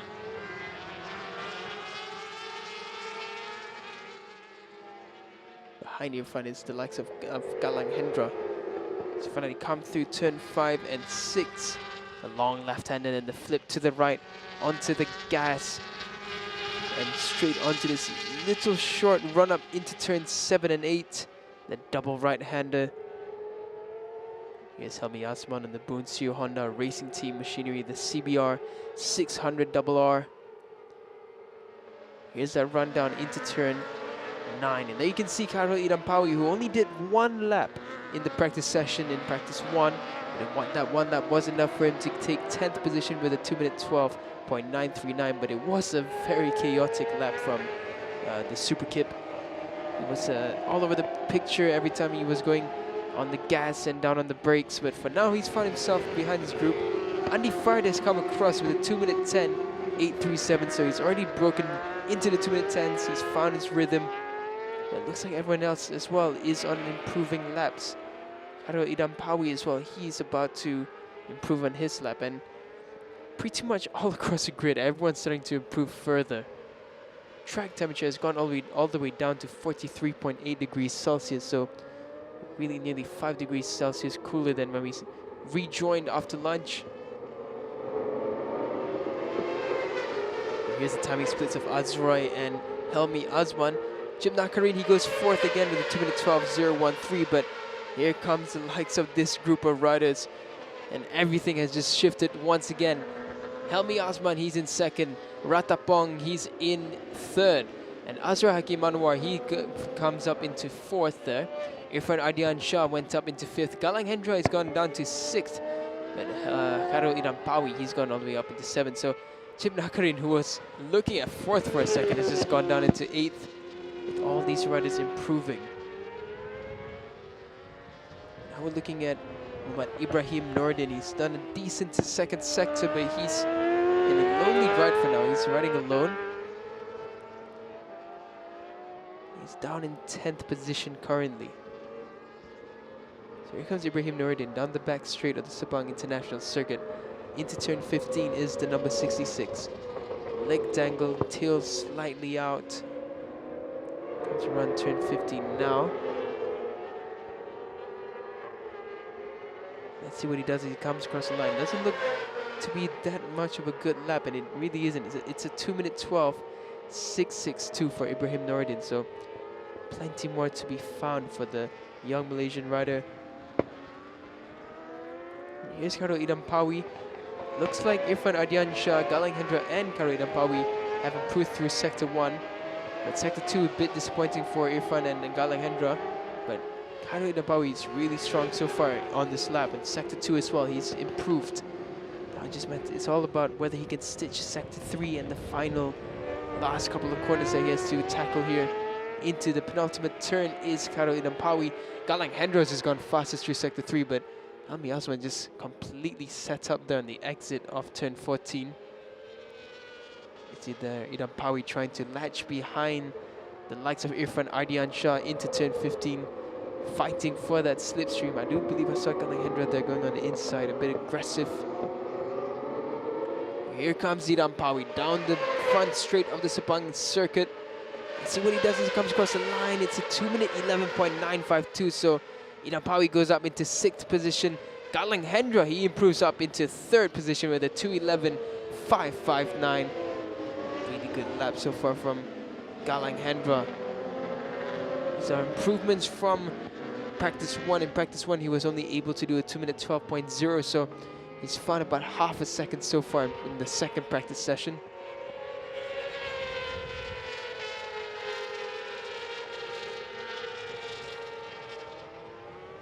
Just 17.5 minutes left in this second practice session for the Super Sports 600 category.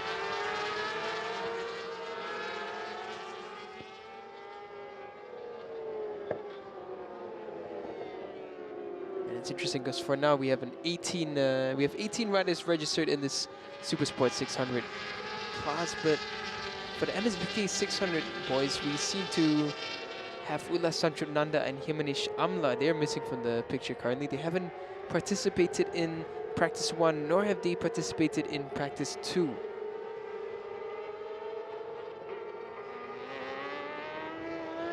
we follow these riders into turn 9. Azra Kimanwa, he's backed off from this lap. Azra, he was doing a decent sector 1, but perhaps something happened because sector 1 and sector 2 were really good for Azra.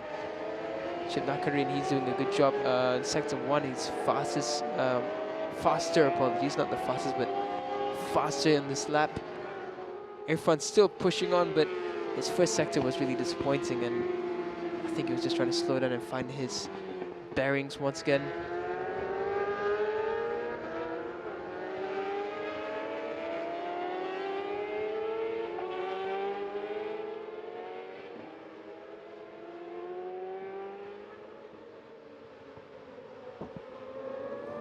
And for now, just 16 minutes left in this session. Andy Farid, he's gone back into the pits, so perhaps a quick adjustment to the bike and a last-minute push later, as we saw in practice 1.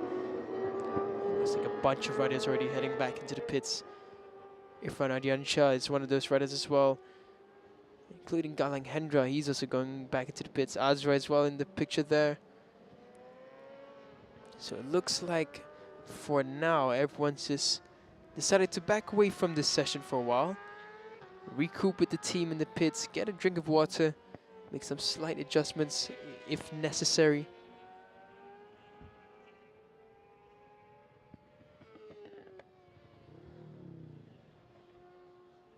Now you can see the chaos happening in pit lane, everyone getting ready to work on the bikes, all the mechanics getting the bikes in the position and waiting for the debrief from the riders. You can see Helmi Osman there just arriving at the Bunsio Honda Racing Team pits.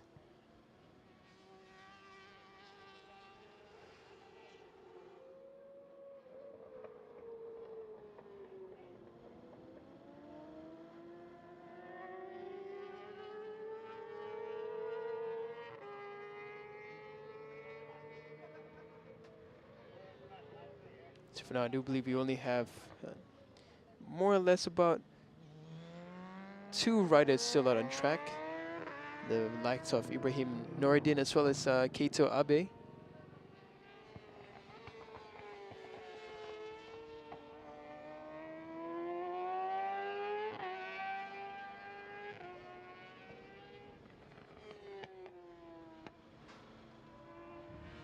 It looks like down there we saw, I think that's the likes of Kondanai, who's just come back into the pits. Apologies, Sota Furuyama has come back into the pits.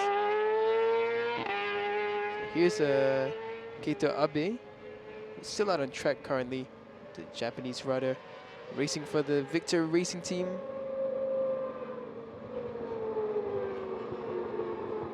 Apologies, the 1x2x Racing Team is Keito Abe.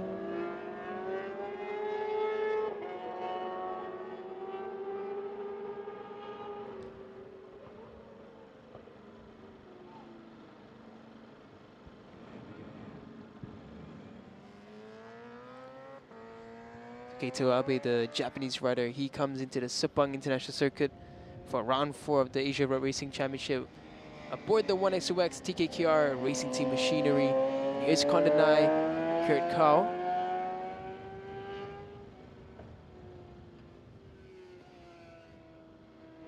Kondanai currently running with a 2:21.664 as his fastest lap time and 16th.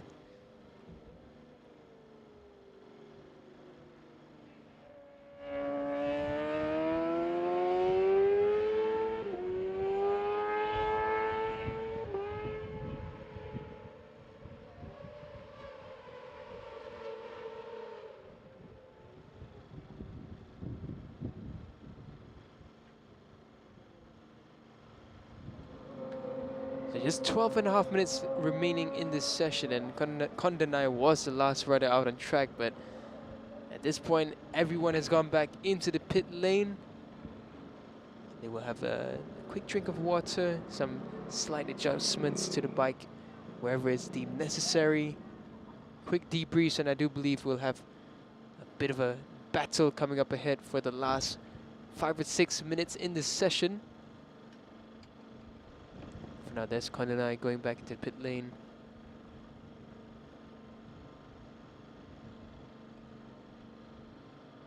So you can see there all the mechanics working hard on the bikes, trying to find whatever is necessary to be changed. Whatever the riders have mentioned, they will take note of and try and make it so that the riders feel comfortable and are able to improve their lap times as the session progresses. You can see that one of the riders heading out, I believe that was Sota Furuyama.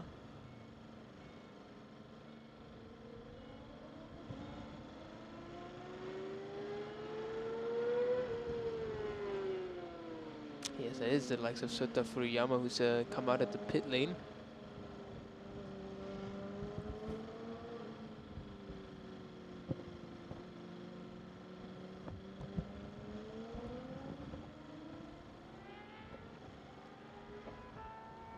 So for now, the weather is a bit breezy. There are spots of rain all throughout the state of Selangor, but so far in the Sepang International Circuit, it is dry weather that we are looking at.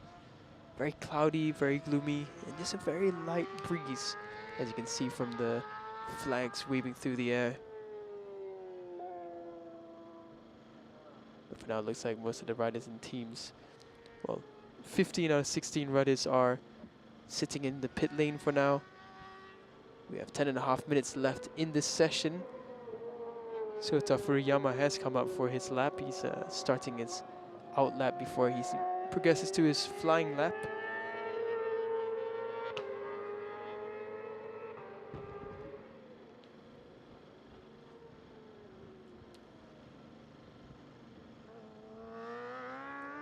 So for now, looking at the grid, in terms of timing for this group, we have Andi Farid is our fastest, second is Helmi Asman, third is Galang Hendra, fourth is Ratapang Wilarot, fifth is Azra Hakim Anwar, sixth fastest is Irfan Ardian Shah, so he'll be looking to try and catch up with his teammate Andi Farid in first. Karo Inapawi doing good improvements, and at least this time he managed to come out early in the session. He's in 7th. Nakarin, he's in 8th. Krichaporn, he's in 9th. Ibrahim Nordin, he runs off the top 10.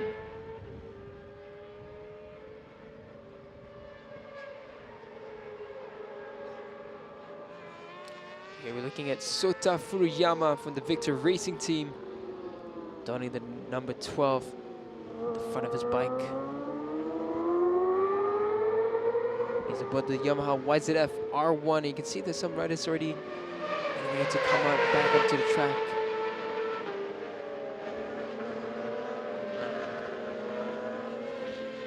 You see there, Muhammad Ibrahim Nordin, he's ready to come out on track, as well as Selmi Azman, he's coming out So for the remaining 9 minutes, these riders are out. Oh, Azra Hakimanwa as well. He's, I believe, Galang Hendra is behind him. Apologies, that's not Galang Hendra. That must be the likes. And for now, we're looking at Helmi Asman coming out of pit lane, taking a quick look behind just to make sure no riders are passing as he comes out.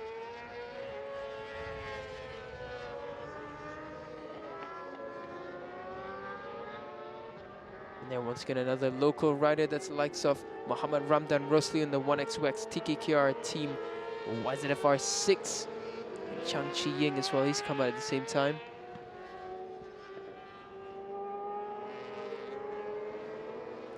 So now you can see, you can gauge the weather from the scenery in the background. It's not by any means looking like a high chance of rain, but it is very gloomy. Now then we look at Ramdan Rusli and Chang Chi Ying as they make their way around turn 4. Sota Furuyama, he's on a decent lap. His second sector is an improvement from his previous laps.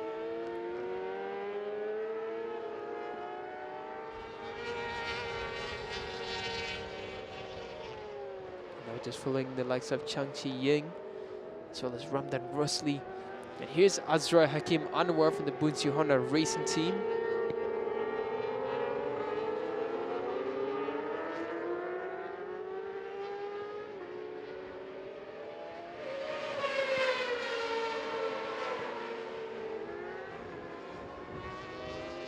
So by the looks of it, Azra starts his first flying lap from since he came out from the pit lane. 7 minutes remaining, so Azra should get about 3 laps, including this one in.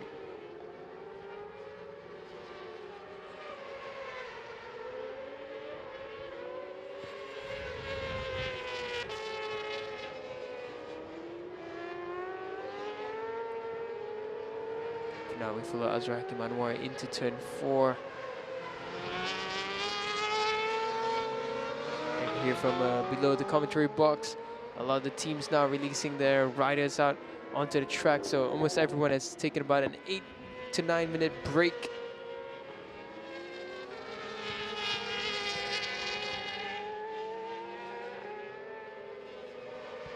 Here's Azra right now, he's coming through turn 7 and 8.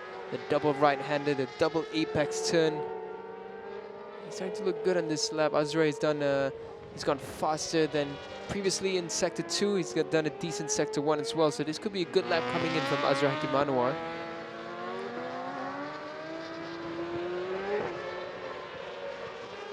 Seems like the late charge for the Superstock 600 class has been the favorite tactic being played.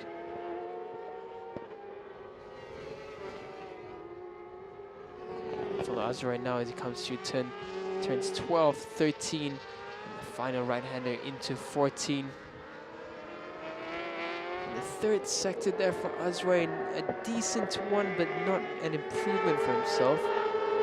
So he'll have to stitch this fourth sector really perfectly as he makes his way around now. Into turn 15 is Azra, the downshift from 6th gear down into what is usually 2nd gear.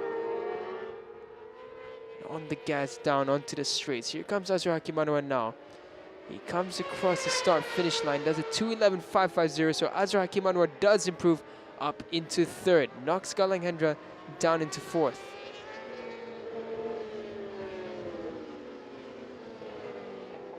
So that is Galang Hendra that's behind Azra just now. But it seems like Galang Hendra did not want to push too early on like Azra did, so got a bit gapped behind. I believe that's Irfan Ardian Shah, who's just come out of pit lane and found himself behind Galang Hendra. And here's Helmi Azman, Khalil Idam Pawi. On the edge of the picture there, we saw Mama Fairozi.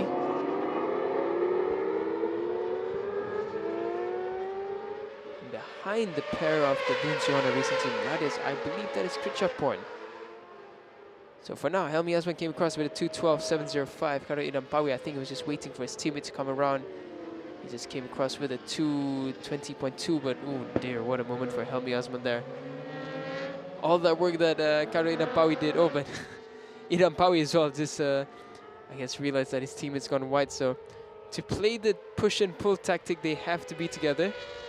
So this lap will not be a lap for them to set lap times, but they'll have to coordinate and make sure that the next lap will be, because that will be the final lap that they get to push on. Resident Pawi on the inside of Helmi Asman at turn 4. They go down now to turn 5 and 6. Downhill run into this long loop of a left turn, and then it's a flip to the right and back on the gas for the final run up into turn 7 and 8. You can see the pair of the Bunsu Honda Racing Team riders just going around the circuit with good momentum. Ibrahim Noordin, he's on an improving lap, and Azra Hakim Anwar as well. He set a faster third sector lap time.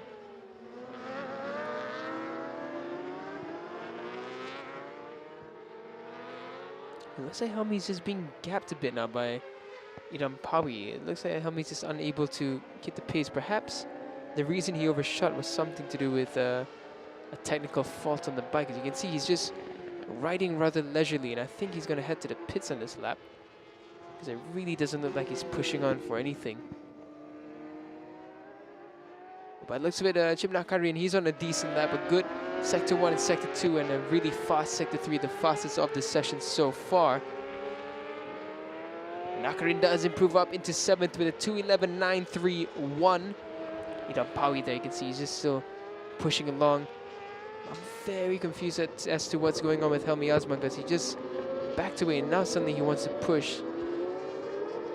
I was expecting them to play the team tactics that we've seen with the likes of Astra Honda, but it seems that that's not what Helmi wants to do. It looks like Helmi just wants to do a lap on his own rather than have Idam Pawi with him pushing together.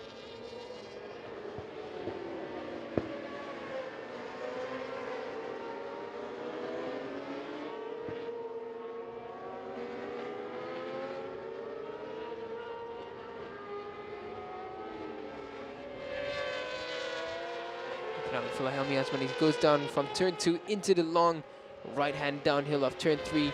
Idam Pawi has just set a really good first sector time, so has Ibrahim Noordin. Both of them setting personal improvements for now, but no one's beating the best time through the sectors that Andy Fard has done so far. Andy Fard did come out just now for, I guess it will have to be a one-lap push for himself. But now looking at the second sector times, looks like for Ibrahim Noordin it's an improvement. For Idam Pawi it is not. For Krichaporn it is an improvement as well. For Fairuzi it's an improvement. For Helmi Asman as well in the second sector, it just wasn't an improving sector, but it is a decent one as well. So if he can stitch a good sector 3 and 4, he might just be able to reduce his lap time by a couple of tenths. Andy Fard has just come across the start-finish line to start his flying lap. He's taking a 15-minute breather in the pit lane. Here comes Helmi Asman. He comes around turn 11 into 12 and 13. Let's see how many he comes across. He's riding very smoothly. It doesn't look like his bike has any chatter, nothing. He looks very calm and composed. And now Nakarin has just improved up into 6th with a 2:11.710. And there you can see Idam Pawi is side by side there with the likes of Muhammad Fairozi. Ibrahim Noordin as well there. You can see him just trying to make his way through, but it looks like Helmi Asman's charge will not count for anything. He was not improved in any sectors. And that's Ibrahim Noordin. He's come across with a 2:11.716, so he goes up into 7th. Helmi Asman's just come across at 2:12.164, so he remains in 2nd. Ratapong's just come across as well. Looks like most of the riders will remain in the same positions that they were. Ramdan Rossi from the 1xx team as well has just come across into 12th with a 2:13.166 as his fastest time. Andy Fard, he's still pushing on the lap. He's gone through sector 1 and 2 and no improvements on those sectors. So sector 3, Andy Fard has just gone the fastest, done the fastest sector 3 timing. So we're just waiting to see whether Andy Fried is going to improve on his lap further or not. But for now, the Super Sport 600 Practice 2 session has concluded. We're looking at the view from turn 15. It's a very nice cloudy weather that we're having in Sepang. It's not overly hot.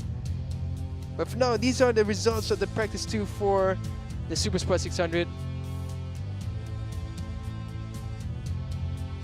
And he fired with the fastest time in the session, a 2:10.837, and he's just come across again with a 2:10.880. But Helmi Osman, he goes second. Third is Azra Hakim Anwar, his teammate for the Bunsiu team. Galang Hendra, he's in fourth. Ratapong Wilarot, he's in fifth. Nakarin, he's in sixth. Ibrahim Nordin, he comes into seventh. Irfan Ardiansha, he's in eighth. In ninth is Khairul Irampawi. 10th is Kricha Porn. 11th is Muhammad Fairozi. 12th is Ramdan Rosli. 13th is Keito Abe. 14th is Sota Furuyama. 15th is Chang Chi Ying. And in 16th is Kondanai Kurt Kao.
Welcome back to our latest rider interview. We're here in the Media Center at Sepang International Circuit for round 4 of the FIM Asia Road Racing Championship. And now I'm joined by 2 riders from the AP250 category. I'm joined by Senthil Chandrasekaran and by Idlan Hakimi. So Senthil, I'd like to begin with you, if that's okay.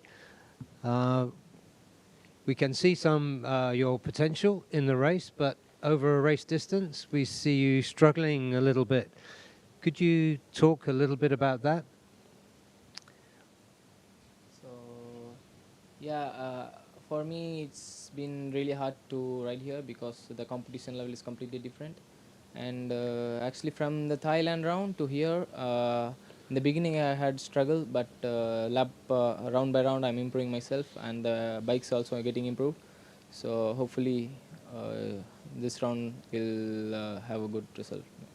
Okay. Well, we can see the potentials there. Like I said, what kind of preparations do you do for racing? What kind of training?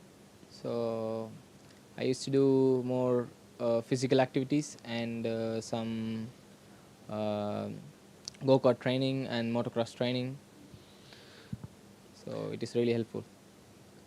Okay, so how does that improve? What would you say is the most useful training you do to improve your skills on the bike? Actually, more than physical activities, I see riding on bike on the track is very useful because yeah, more bike time is very important for racing. Track time, okay. And what do you think about this circuit? You've been here before, of course. Yeah, I because first my ARC round I used to race here. So actually in 2019, the first round I raced here. So I love this track very much, and it is very physical demanded and also very tricky. And now I think it is getting cool. It looks very good.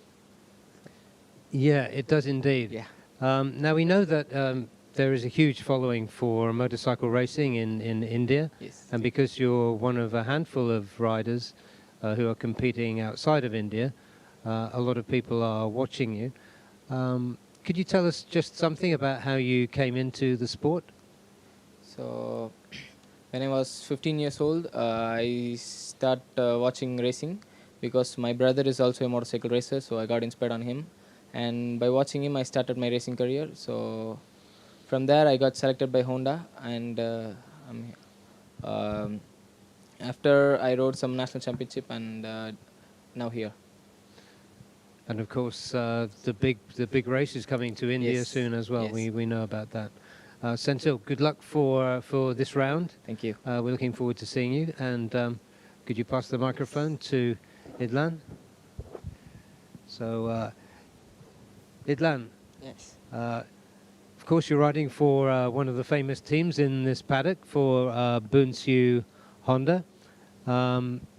This season, you haven't finished maybe 2 races. Could you tell us a little bit about your season so far? Saya tidak finish di round 1 di Thailand manakala saya ada masalah dengan brake hadapan saya dan saya tidak dapat menghabiskan race. Kali kedua saya tak menghabiskan race di round 2 di track Sepang kerana saya terjatuh di turn 14 waktu race 1. Okay, and what do you think you can do to just come up to the next level and make consistent top 10, top 5 finishes? What do you feel you need to do? Saya selalu melakukan latihan kecergasan seperti fitness untuk kuatkan mental saya untuk fight kembali di hadapan dan konsisten di setiap race dan menghabiskan race setiap race. Okay, thank you. And what is your aim for this weekend?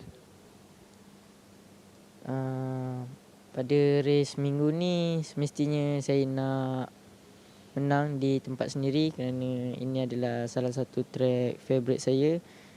Manakala pada tahun 2020 saya berjaya menamatkan perlombaan race 1 di kedudukan 1. Dan saya harap pada minggu ini saya dapat memberikan satu keputusan yang baik untuk tim dan diri saya dan ingin banggakan ibu dan ayah saya. Okay, thank you.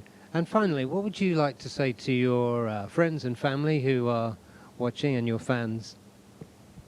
Pada yang melihat ni, jangan lupa doakan saya dan juga rider-rider Malaysia yang lain dan jangan lupa support kita orang pada minggu ni di Asia Road Racing Championship round 4 di Lita Sepang International Circuit.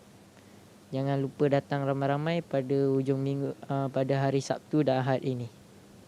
Fantastic. Okay, thank you. Could you give the microphone back to Senthil?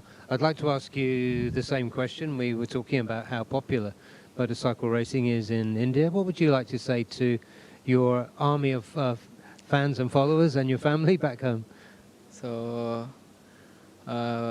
please support me, friends, and watch the race live at Asia Road Racing Championship. Live is going on Facebook and YouTube also.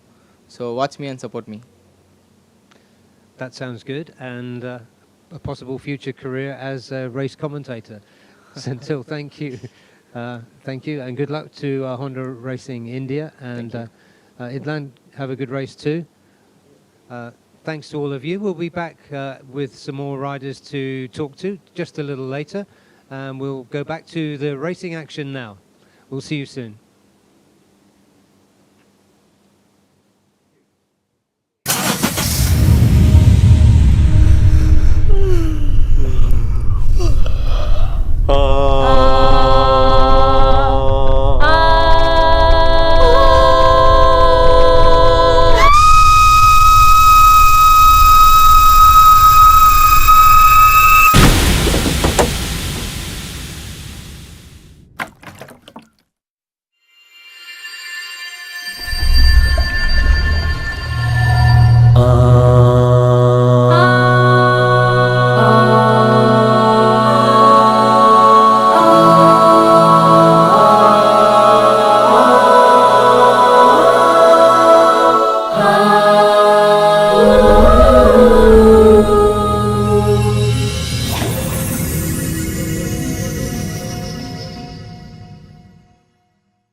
Welcome back again. We come back after another interesting interview with the 250 riders and Barry Russell. Interesting words there. We can see the representatives from the Honda Racing Team India as well as the representative of Bunsu Honda Malaysia and the likes of Ilan Hakimi as well. So for now, we come back into the action for the ARRC Asia Superbike 1000. This is their second practice session, and we've been following Haruki Noguchi. You can see the way he's running has been very aggressive throughout this lap. And Takuya Suda as well, he's found himself right behind the likes of Haruki Noguchi. And the two Japanese riders, looks like Takuya has really found his extra pace once again. And we saw at the end of the session in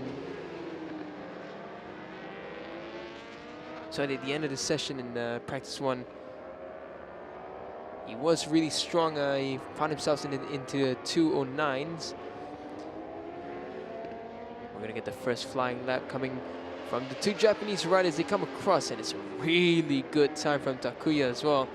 Takuya Suda 208.896, Haruki Noguchi at 209.069.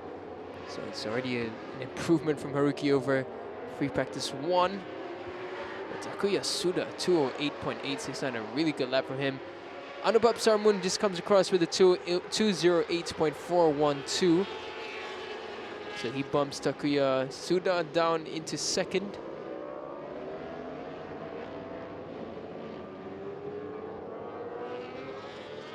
This is for the Malaysia Superbike Championship. That's Kuchi Yen there. In front of him is Tiwi Jin. Behind him is the likes of Rajan Azim Iskandar.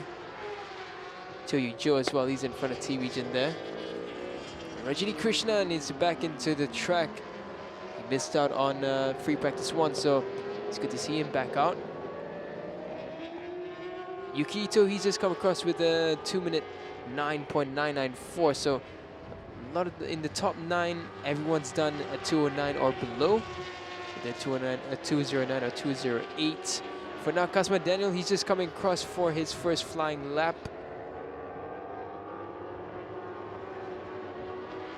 There's Kushian for the Mobiloop Suzuki Racing Team.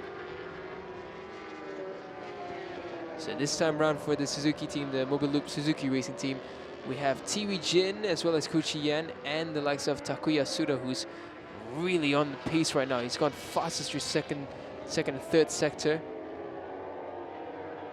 Takuya Suda has really found something extra because he's just blitzing through these sectors. Passman Daniel just came across with a 209.452, so the top 10s have all done 209s, from Anupap all the way down to Yuki Ito.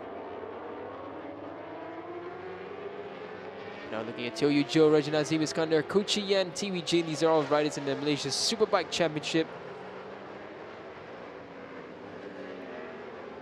I'm sorry to be a bit distracted, but Takuya Suda and Haruki Noguchi, the two Japanese riders, have just set a 208.024, and Haruki did a 208.104. Those two are absolutely rapid currently. But for now, we go back to the Malaysia Superbike Championship.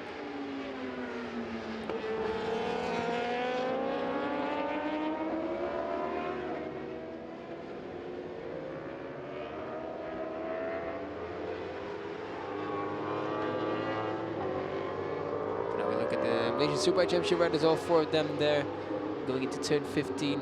Fire Badrul, he hasn't come out onto the track yet. He's gone back into the pits.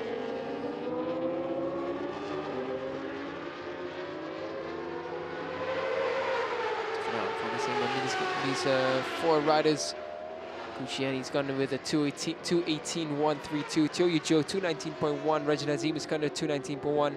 Tiwi Jin at 219.6. Shukri Mazuki came across with a 220.3.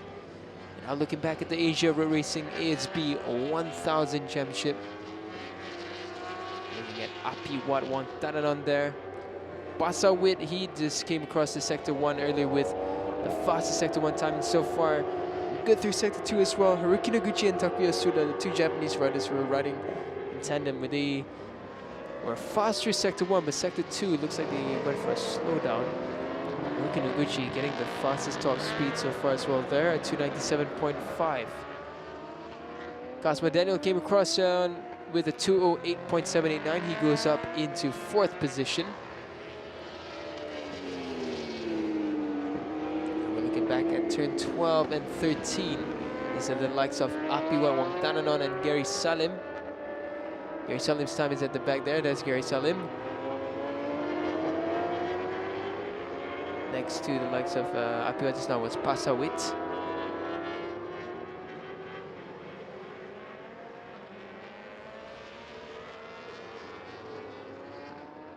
There's Apawit Wangtananon in front of him, Gary Salim. Behind him is Anupap. Haruki Noguchi and Takuya Suda, they've just gone back into the pits, so they just have done a few laps. If those 3 laps were enough to put them in 1st and 2nd, but for now we follow Apiwat. This won't be the fast lap from him. He slowed down somewhere along this lap. Cosmo Daniel currently, he's on a decent lap time, fast through Sector 1 and 2. Now we follow Cosmo now into turn 9, aggressive into the braking. We follow the Yamaha Racing Team ASEAN rider, the aggressive young Malaysian rider.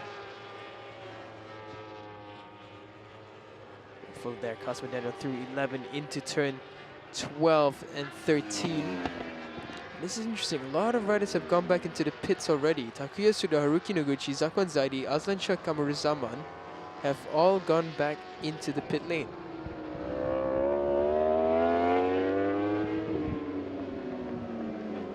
So very interesting turn of events so far in the first 10 minutes of the 2nd practice session for the ASB 1000.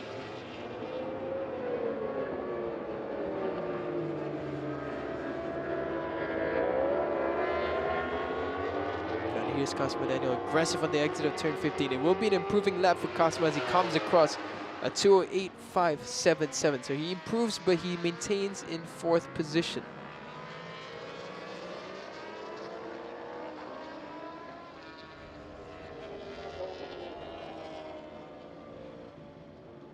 For the Cosmo Daniel into turn 2. Looks like he's backed off in this lap a bit.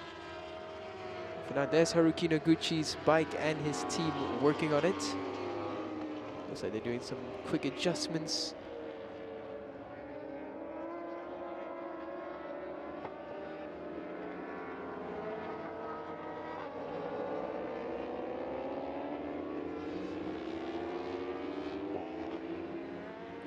back on track. We see that Gary Salim is at the front.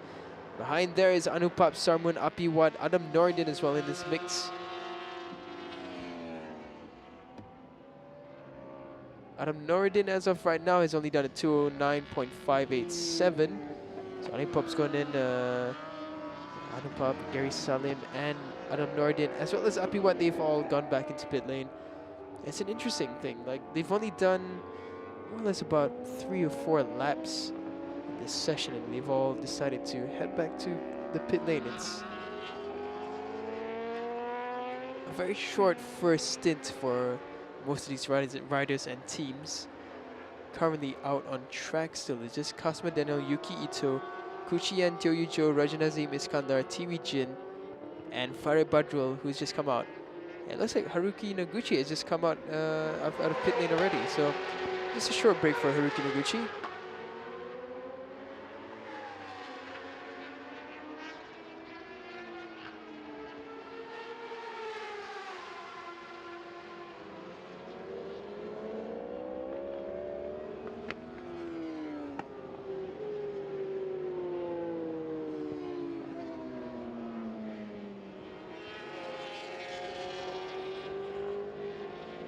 Now if we're looking back on track, so the Haruki coming on. Here's Kasma Daniel, Kasma Yudin. It looks like Kasma's heading back into pits. So Kasma is gonna take a quick break from this session momentarily. Haruki's rest as well is only 2 minutes and a bit. So it looks like Haruki just wanted to do some quick slight adjustment to his bike. He's back out on track already to start his flying lap.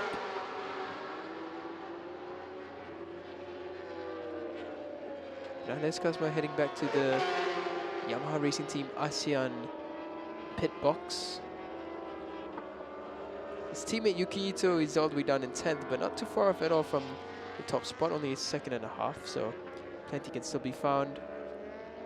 Now looking back at the Malaysia Superbike Championship rider, this time it's Osama Mariai, who's done a 216.654. So breaks down into turn 9. Uphill into 10. For the long right-hander and the enter into 11. Now we go back to Kasma Daniel. That was a very, very quick pit stop from Kasma. That is an interesting pit stop from Kasma. Perhaps it was just something that needed slight adjustment that was done pretty quickly.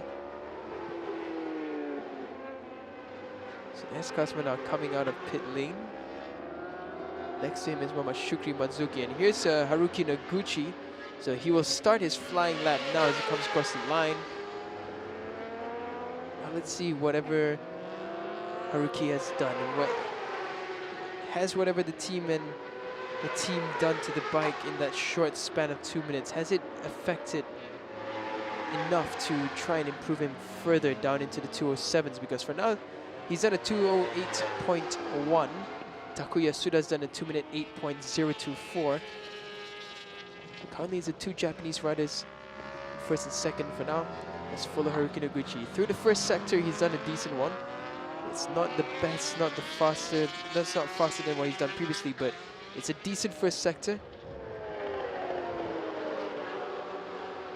Goes to turn 5 and 6 now. Look at the riding style from Haruki Noguchi. Very, very different. Very reminiscent of Shinya Nakano.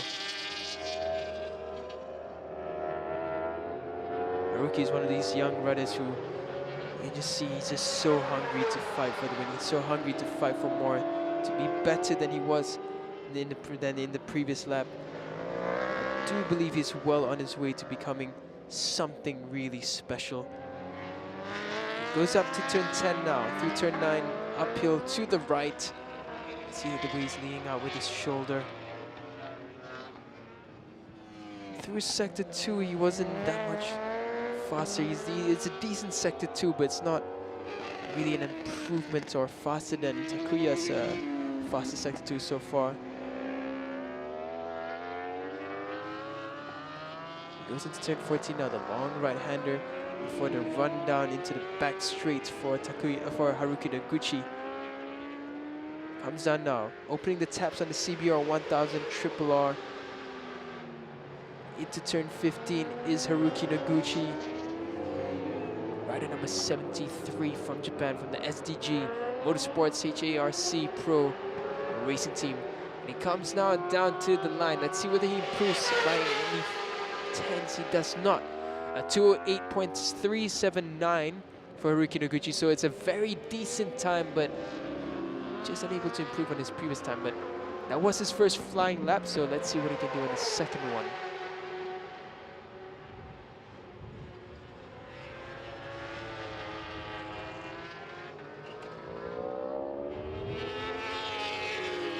And there's Haruki Noguchi going through the downhill of turn 3. For now in the top 10, only Kazuma Daniel and Haruki Noguchi are out on track currently. Here's Osama Mariai.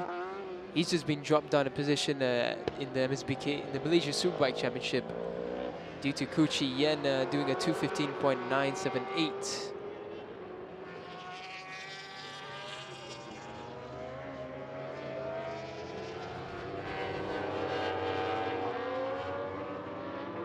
Following Osama Mariai right now into turn 4. Bit of a wobble there under the brakes from Osama. Goes up now into turn 5, the long left-hander.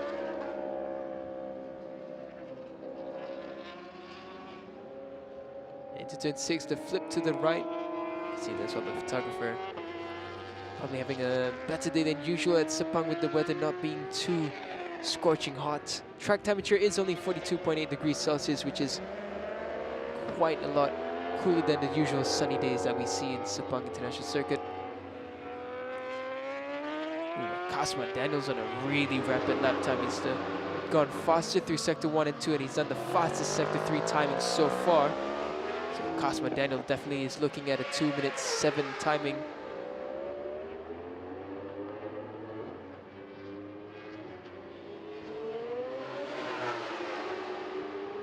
Kazuma Daniel has come across with a 2:07.897.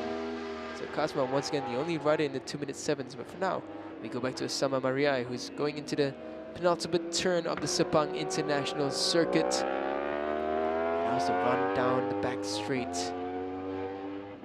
Looks like Osama Mariai, he has improved through sector 1 and 2, but sector 3 no improvements, but it could be a low 2:16 or a 2:15 coming up for him as he comes around turn 15 now.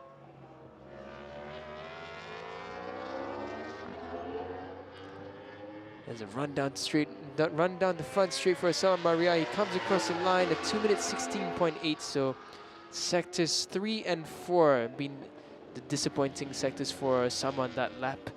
But for now, we go back to the ASB 1000 category. We are looking now at Gary Salim.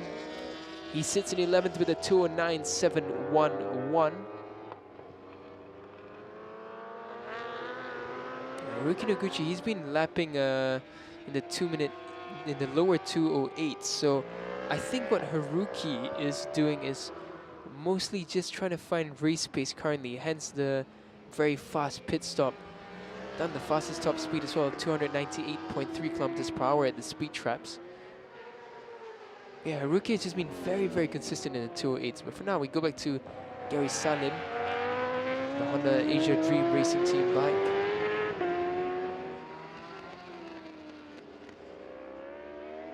Gary Salim now on the back straight, going into the braking zone of turn 15. Bit of a leg dangle there, but nothing too dramatic. He goes around the apex of turn 15 and now down the front straight of the Sepang International Circuit. Comes across at 2:09.996, so a decent time, but still no improvement. He remains in 11th. Yuki Ito now, he has come out of the pit lane for the Yamaha Racing Team ASEAN. Yuki Ito will be going out for a second stint in the ASB 1000 practice session.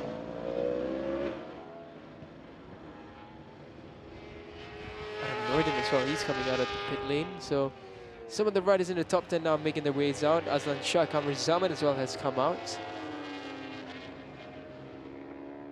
You see there Yuki Ito, and behind him coming with a rapid pace is Kasma Daniel. Set another decent sector 1. So it looks like Kasma is also trying to find the race pace. He's done another 208.2. Haruki Noguchi, he's gone back into pit lane. So now we're looking at Zakwan Zaidi, who's come back out. Zakwan Zaidi goes around turn 15 and he will start his flying lap now.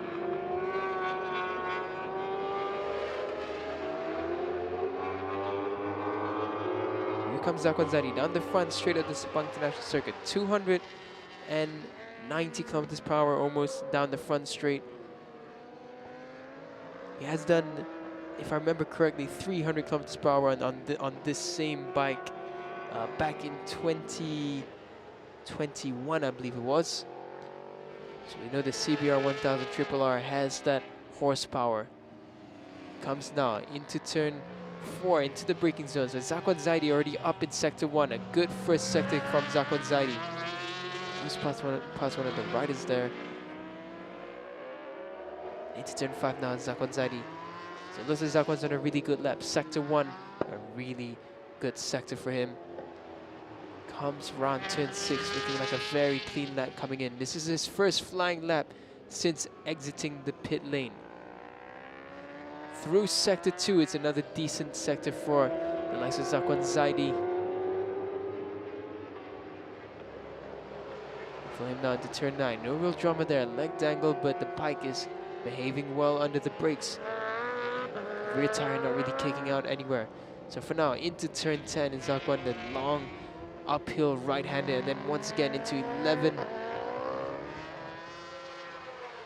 So Takuya Suda as well, he's come up for his second stint in this second practice session. But now there's Zakwan Zaidi through 13. Now on the right-hander, and then once again right into 14. And this is where they start opening the taps, letting out all the horsepower that the Honda CBR1000 RRR has to give. Kasma Daniel just gone really fast through sector 1. So look out for Kasma's time once again. He's been consistent in the lower 2-minute 8-second timing. Zakwan Zaidi, he's just done sector 3 in a decent improvement as well. And here comes Zakwan Zaidi. This should be an improved lap from him. And he has improved a 208.442, but he remains in 5th position still.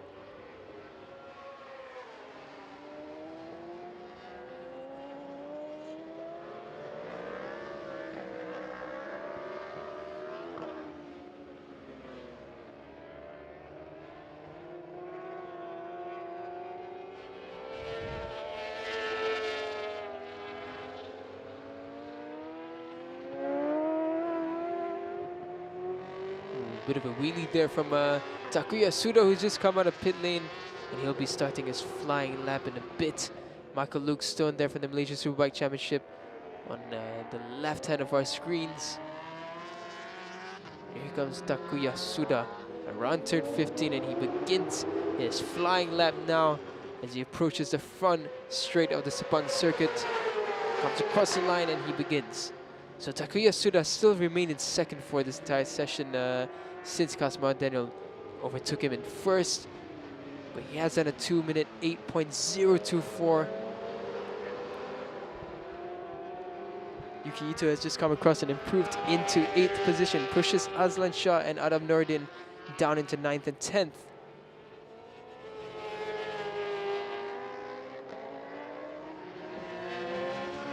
Here, Takuya Suda comes into turn 4. A bit wild there as he tried to enter into the braking zone, but kept it under control. And here comes Takuya into turn 5. Looks like that first sector for Takuya Suda, not really the first sector that he would like. It's a decent one, but it's not the fastest one so far. Not an improvement for him either. For now, Zakwan Zaidi, he's on another fast lap as well. Yuki Ito as well, he's improving in sector 1. For now, for Takuya Suda. In sector 2 as well, it doesn't look like it's going to be the most impressive lap from Takuya, the Japanese rider aboard the Mobile Loop Suzuki racing team. Zakwan Zaidi just came across and improves up into 4th position at 208.320. Now here's Takuya once again on the Suzuki Gixxer GSXR 1000 RR.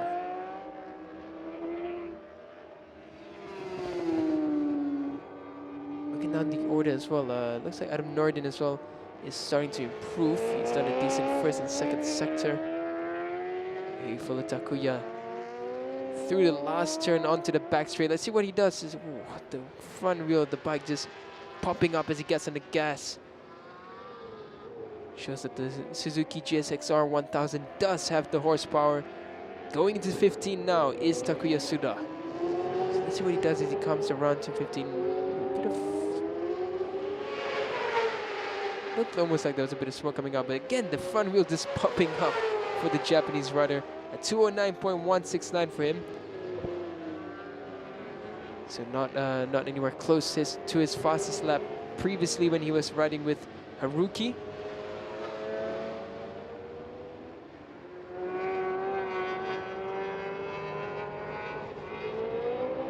Now there you can see Haruki as well. He's coming onto track. Ooh, looks like Anupap.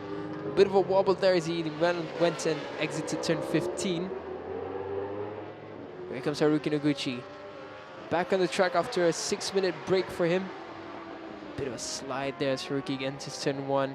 Such an aggressive rider, but he manages to keep everything in control for himself.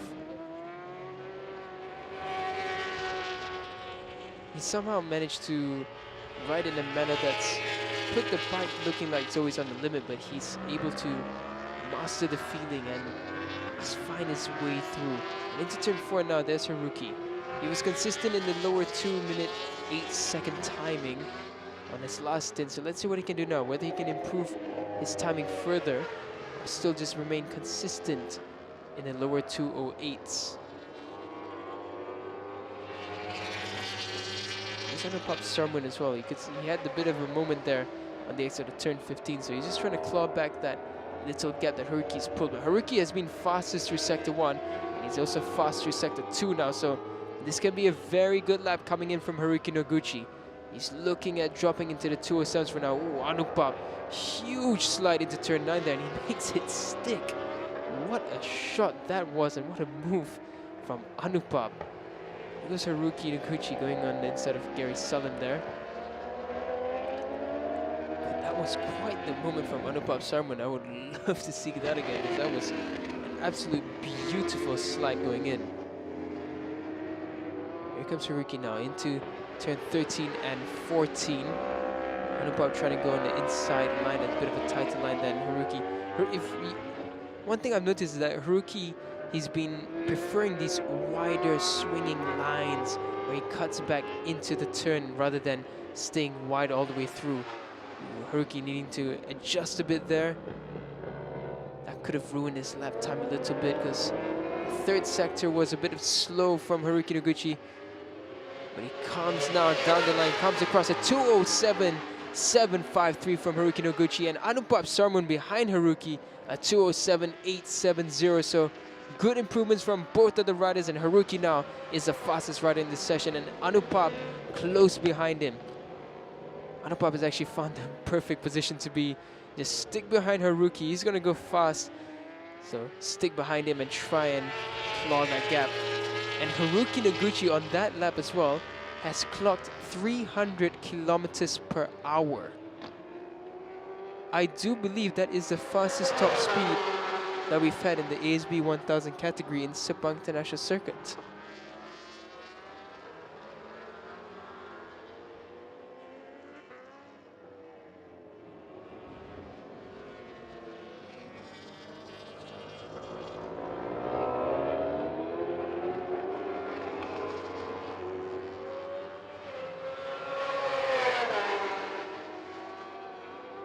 So we'll just check and get confirmation on that, whether that is the fastest top speed. But for now, that is a rapid top speed. Haruki Noguchi fastest through sector 1, decent sector 2. Anupap Sarmun trying to keep up, but looking at the sector times, Haruki just manages to claw ahead through sector 1. But Anupap is just creeping back in always at sector 2. So it looks like the strength of the Yamaha is through the long swing corners this time round for the likes of Anupap Sarmun. For now, we're looking at Aslan Shah Kamarazama, number 25. He's aboard the 1XX BMW TKKR Timu. Goes wide there. Aboard his BMW S1000 RR.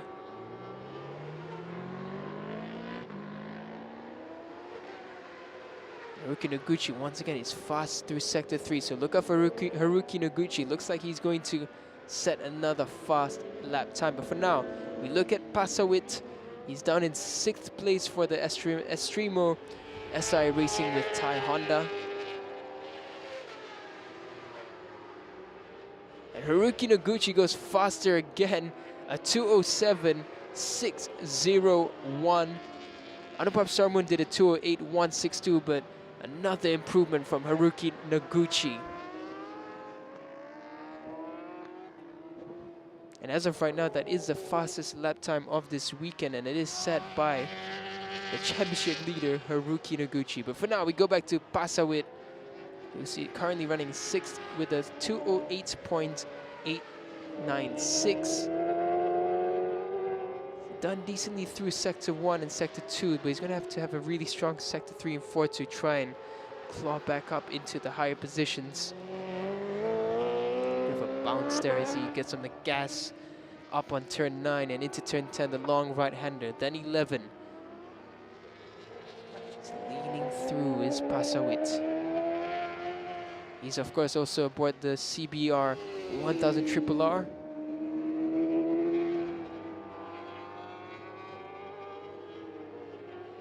Comes now into turn 14. Pasawit so far and throughout today has always been within the top 10, but just unable to try and edge them just a little bit further. But he's got a good Sector 3 currently, so it could be an improving lap for him. Pasawit, Zakwan Zaidi in front of him is about 0.5 seconds ahead. So let's see what Pasawit does as he comes across the line. It's a 2:09.056. So Pasawit, he remains in 6th position for now. And we just have 6.5 minutes left in this ASB and MSBK 1000 Practice 2 session. For now, Kasma Daniel, Zakwan Zaidi, Abiwat, Wong Tananon, Yuki Ito, Azan Shah, Adam Nordin are all in pit lane. They're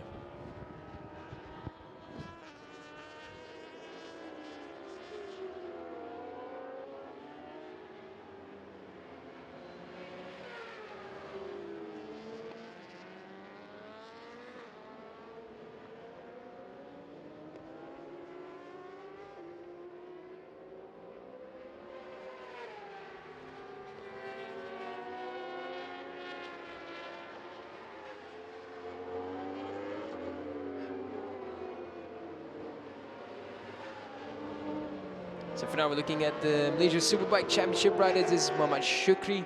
He's currently running in 18th position, done a 2:20.372 as his fastest time. He's improving on this lap. He comes across, and he has improved a lot, a 2:18.073. Goes up into 15th. For now, Rajini Krishnan, he did come out earlier on, but he's only done a 2:25.112, so I suspect, again, bike issues for Rajini Krishnan and the racer Castrol Power One Ultimate Team.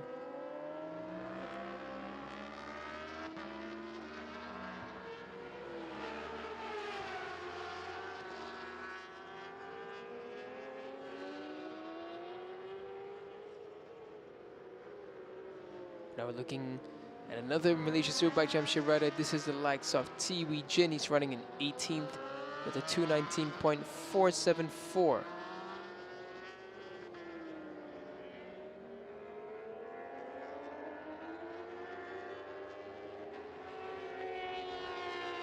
So just under 5 minutes remaining now in the ASB 1000 Practice 2 session.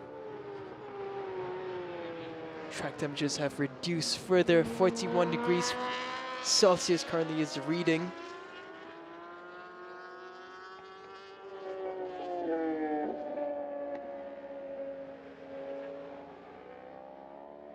Now we're looking at Teo Yu Jo, who's currently running in 16th, and it looks like he's about to get an improvement.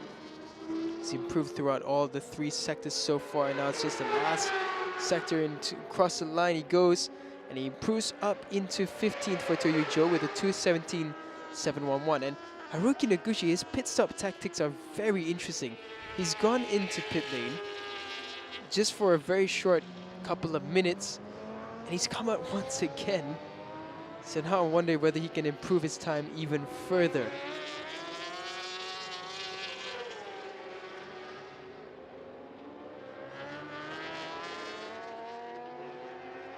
And there's Cosmo Daniel now. Looks like they're preparing for him to come out once again, and there's only 3.5 minutes left, so they're gonna have to make this a very quick release. Yeah, they are releasing him now, so Cosmo Daniel coming out for one last push. I suspect this will be for more or less a qualifying timing. We're trying to gauge on how fast Cosmo can really do in qualifying. You see that the mechanics helping Cosmo to get off the paddock stands, and now Cosmo, he goes towards pit lane exit, and let's see what he can do with 3 minutes remaining. For now, here's Haruki Noguchi. He's on his out lap, and when he completes this, he will start his flying lap.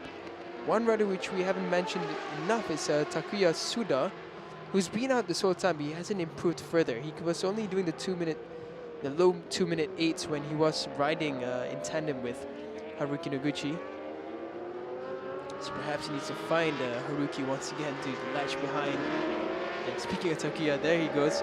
Haruki just blows past him there on the back straight into turn 15. A very controlled slide there from Haruki Noguchi. Come down now into the front straight. Very aggressive there was Haruki. He starts his flying lap now. And believe it or not, that sector 4 that he just completed was the fastest sector 4 of this entire session. Absolutely unbelievable to set the fastest sector 4 or the fastest sector time of any sector on your out lap. But here comes Haruki. He's out for a faster lap. This will be the only lap that he gets left in this session, I believe. He might just be able to make it across for one more lap after this one, but for now, we follow Haruki Noguchi. It's a decent first sector, but not an improvement for him there. Slides into turn 4, and now it's on the gas. Up into turn 5. Leans to the left, and here comes Haruki now. And it's a flip to right. You can see the way he flips is aggressive, but he controls it very well. And now it's a run down into turn 7 and 8. Haruki looking down with the leg dangle. Leans to the right, and here comes Haruki through the double apex of 7 and 8. Sector 2, not really an improvement from Haruki. But Zakwan Zaidi has set the fastest second sector of this session so far. So look out for Zakwan Zaidi. His name might just pop up into the top 3 or maybe even into the fastest timings. But for now, we are looking at Haruki Noguchi. Cosmo Daniel so far through sector 2 and 3 hasn't been quick.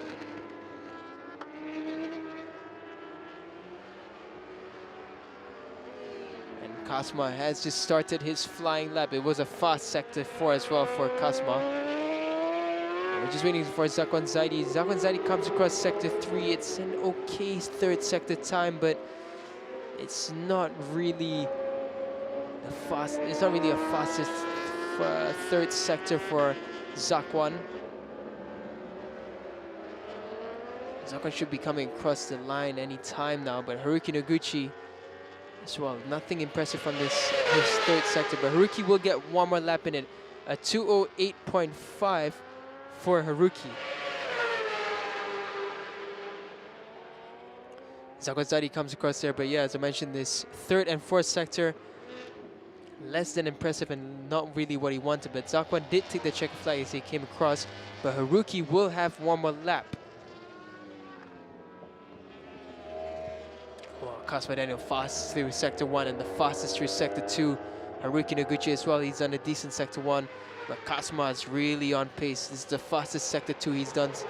This is the fastest sector 2 of this session so far. Cosmo wants to claw back first place again in practice, so he's really pushing it hard now. Here comes Cosmo Daniel down through turn 11 and into turn 12. We're looking for that third sector time for Cosmo Daniel. If it's another green or purple, it's a purple for Cosmo Daniel. It's the fastest sector 3 for Cosmo. This could be even dropped down into the 2-minute 6s So he just has to stitch turn 50 now. It just has to be the perfect turn 16 for Cosmo Daniel, and this could be below 2 minutes 7 or a very low 2 minutes 7. Here comes Cosmo Daniel. He goes around turn 15, and it looks quick. It looks really quick. He gets on the gas. He's pushing down to the line, and now he comes across. It's a 2 minutes 6.801 for Cosmo Daniel. The first 2 minutes 6 that we have seen in a long, long time. We didn't see it at all this year from anyone at all in Sepang. And yeah, he knows what he's done. He's looking down at his lap timer and he knows he's just done a 2 minutes 6. We haven't seen a 2 minutes 6 since Marcus Reiterberger in 2020 in the race lap. So what a lap that was from Cosmo Daniel. Absolutely spectacular. Comes out last minute, just makes it across the line to do one hot lap.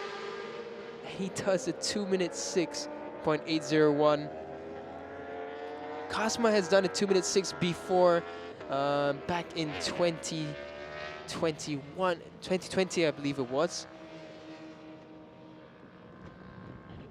But this time he's done it in spectacular fashion, and you can see the celebration for him, celebrating as if he's won a race, but that's simply because he knows he has the pace, he has his rhythm, and he's out for the win. But for now, that's the conclusion of the ASB 1000 and the MSBK 1000 Practice 2. In first and fastest with a 2:06.801, it's Cosmo Daniel. Haruki Noguchi, a really good ride in second. Anupap Sarmun third. Takuya Suda in fourth. Zakwan Zaidi in fifth. Pasawit in sixth. Apiwat Wangtananon in seventh. Yuki Ito in eighth. Azlan Shah in ninth. Adam Nordin, he goes in 10th. Gary Salim in 11th. Muhammad Farid Badrul Hisham in 12th. Osama Mariai in 13th. Kuchi Yen in 14th. 15th is Chio Yu Cho. 16th is Muhammad Shukri Matsuki. 17th is Raja Nazim Iskandar. 18th is Tiwi Jin. 19th is Michael Luke Stone. And in 20th is Rajini Krishnan.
Well, welcome back. We're here with some more riders to talk to.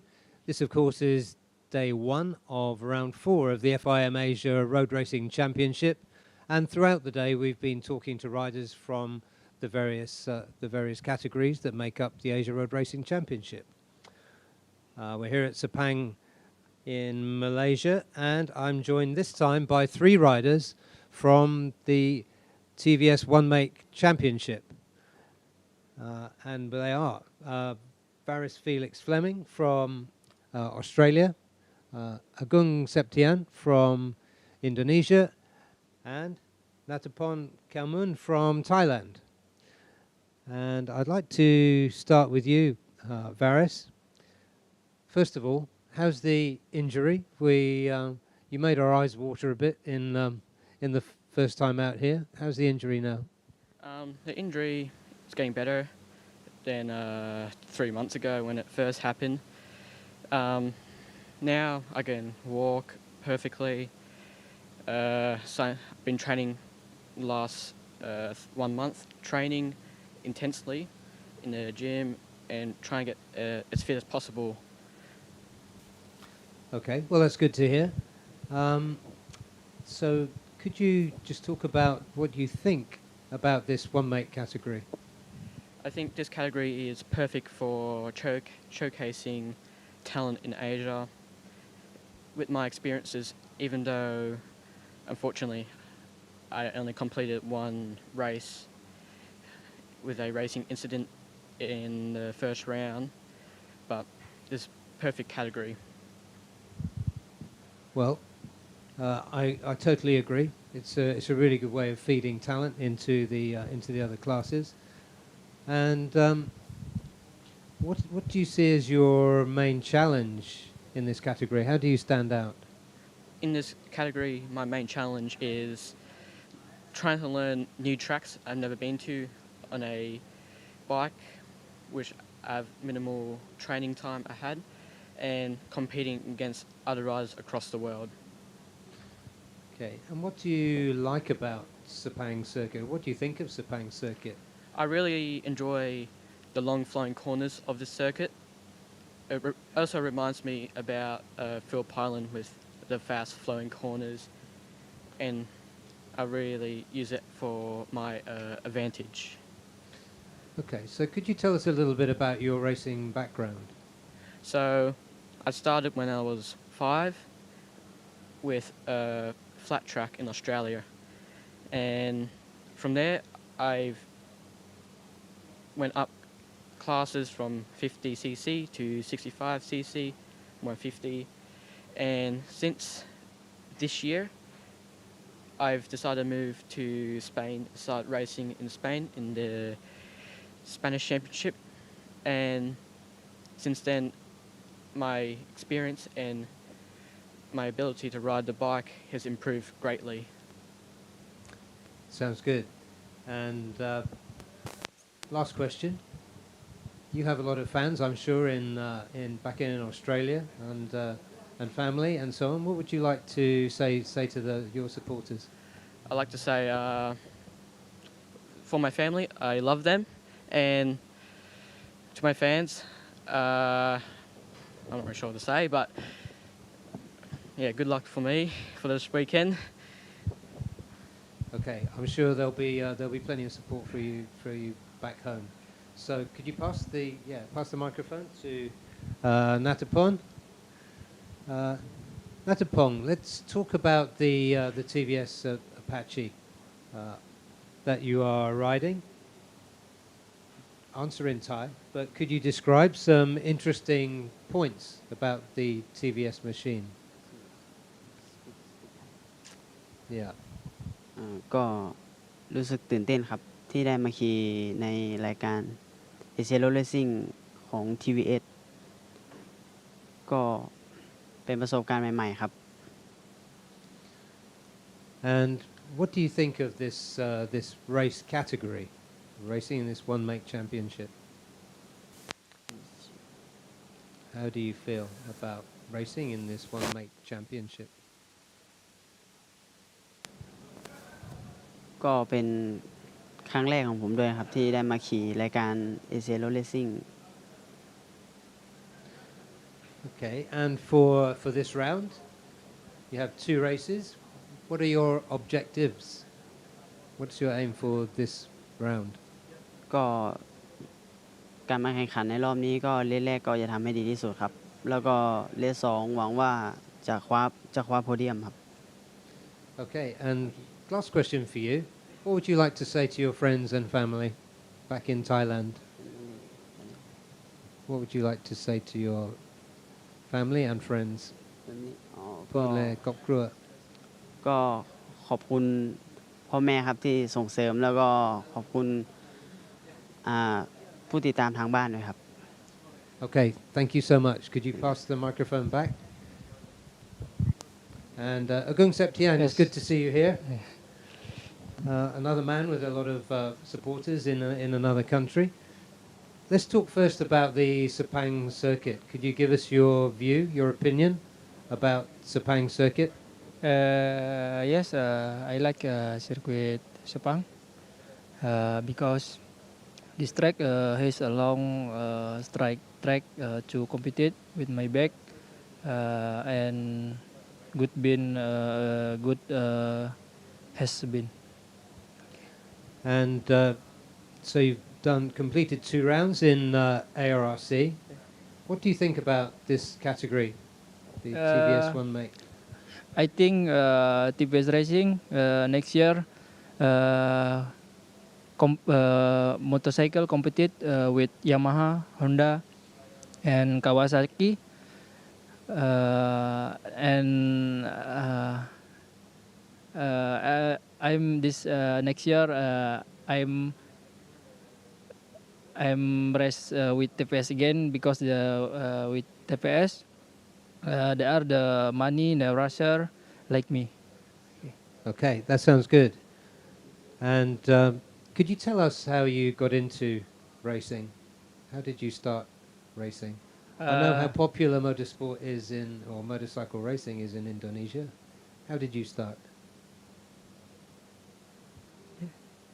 How did you start racing?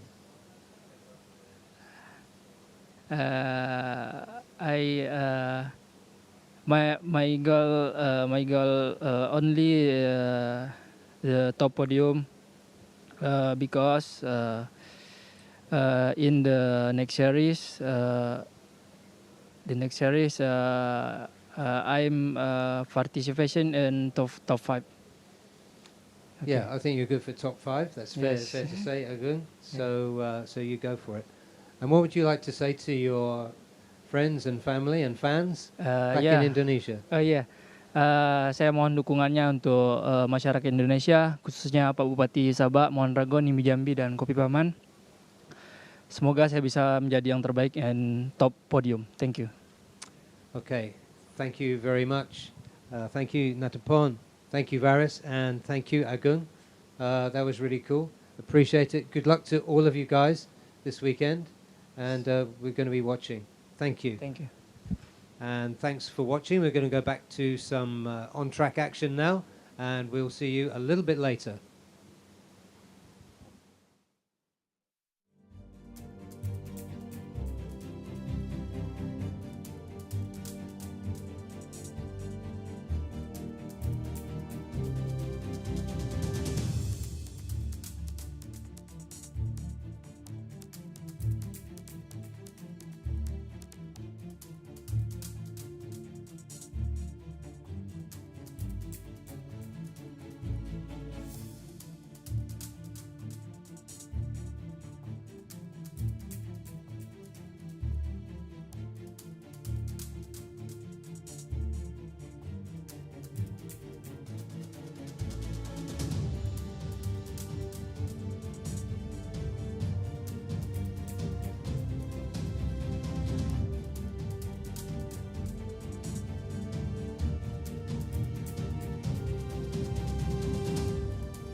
And let's continue. We've been joined by another two riders, this time from the Supersport 600 category. I'm delighted to welcome. I'm delighted to welcome Irfan Ardiancia from Astra Honda Racing Team, and Helmi Asman, of course, from Bunsu Honda Racing Team. Helmi, you're leading the championship, and you have the microphone in your hand. So let's start with you. You're currently at the top of the standings. How do you rate your overall performance this season? You're at the top of the championship, but you've had to work pretty hard for it, right? Yes, for sure. This season is very surprise for me because we know the new CBR Honda bike is very good, and all the Honda also very strong in the category Super Sport. So for me, in this season is very competitive also because fight also together with Honda rider, and yes, so far I'm very happy for this season. Okay, could you tell us a little bit about Sugo, because race one was quite difficult, and then you came back. Sugo, yes, in Sugo race one, I have some mistake from mechanic because when out lap in Sugo have some wet condition, but when on the grid, but the track condition is coming dry. So yes, we changed to dry tire and have some trouble with front. My front brake cannot use because he loose. So I just back to pit and try to fix the problem, and I start from pit lane. Yeah, but the second race, you came back strongly. Yes, second race I will want to fight to podium for the race 2. Right, so you're very much the accomplished racer these days, and this, of course, is your home circuit. How would you describe Sepang and its technical challenges? Where do you feel you're strong here? Yes, of course, this circuit for me is very experience. Yeah, we have many races here, like MSBK Championship, like Cup Prix. So we have some advantage from here circuit. And this track for me is challenging, like have some technical, high speed, also physical and mental needs to strong here.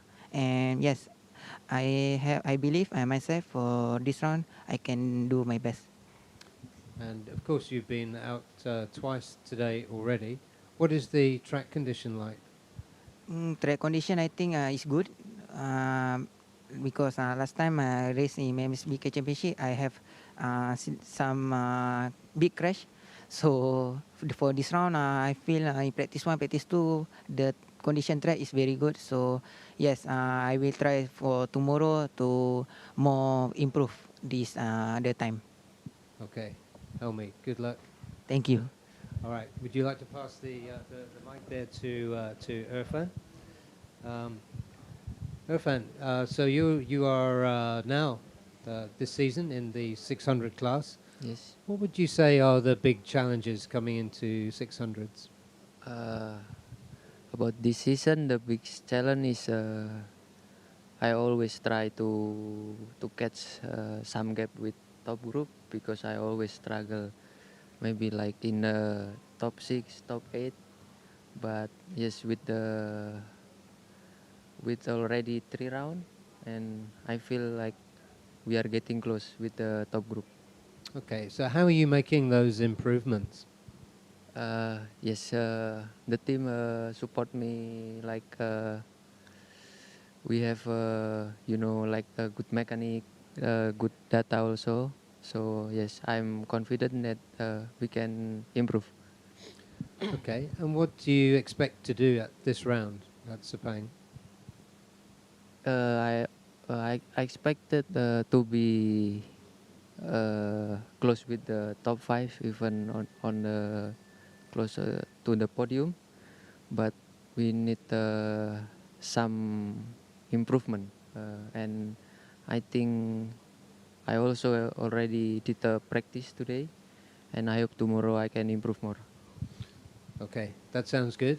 Yes, And thank you. good luck for the race.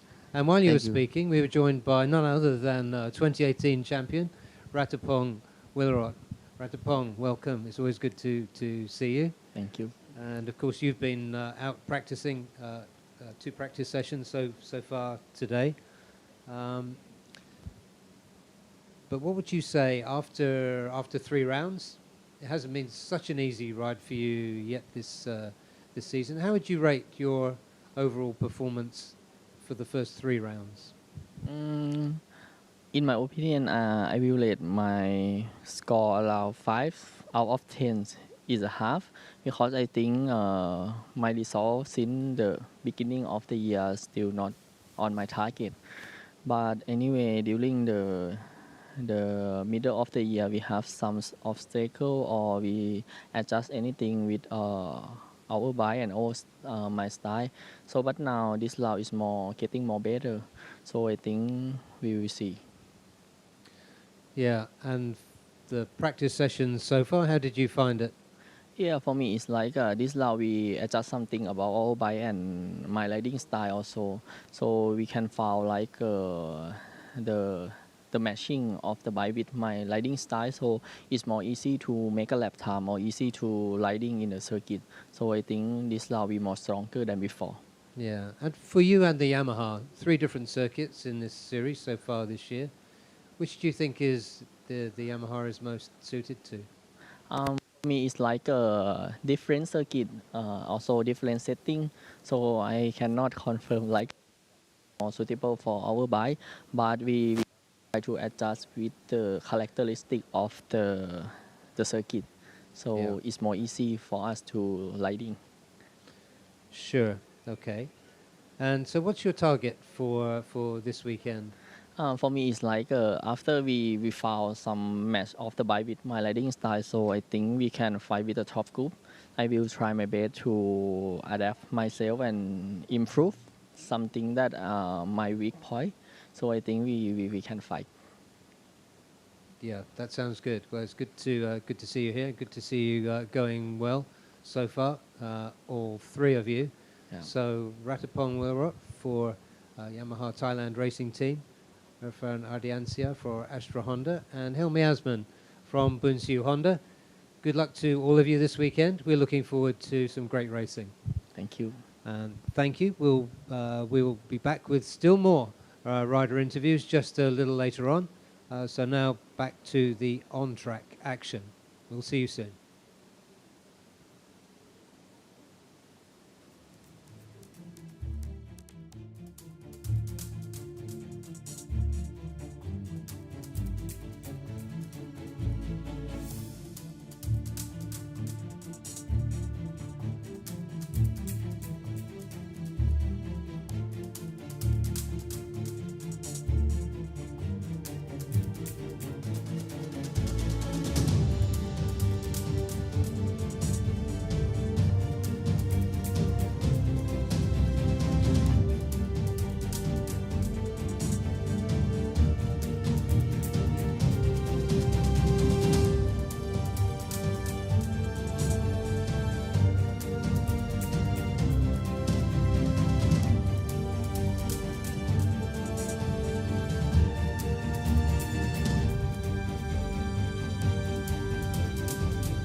And after a very short break, we're back because we have two exciting riders from ASB1000 with us now. So I'm very pleased to welcome Gary Salim from Astra Honda and Anupab Sarmoon from Yamaha Thailand Racing Team.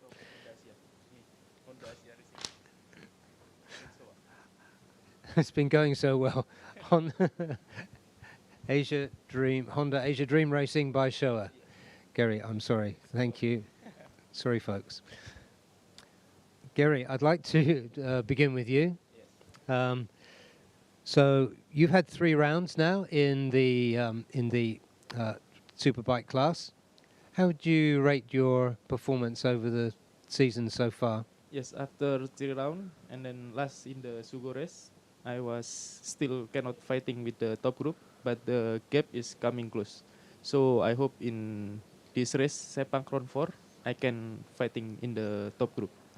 Yeah, so we're at Sepang now. Which of the 3 circuits you've raced at so far on the 1000cc, which one do you think suits you best?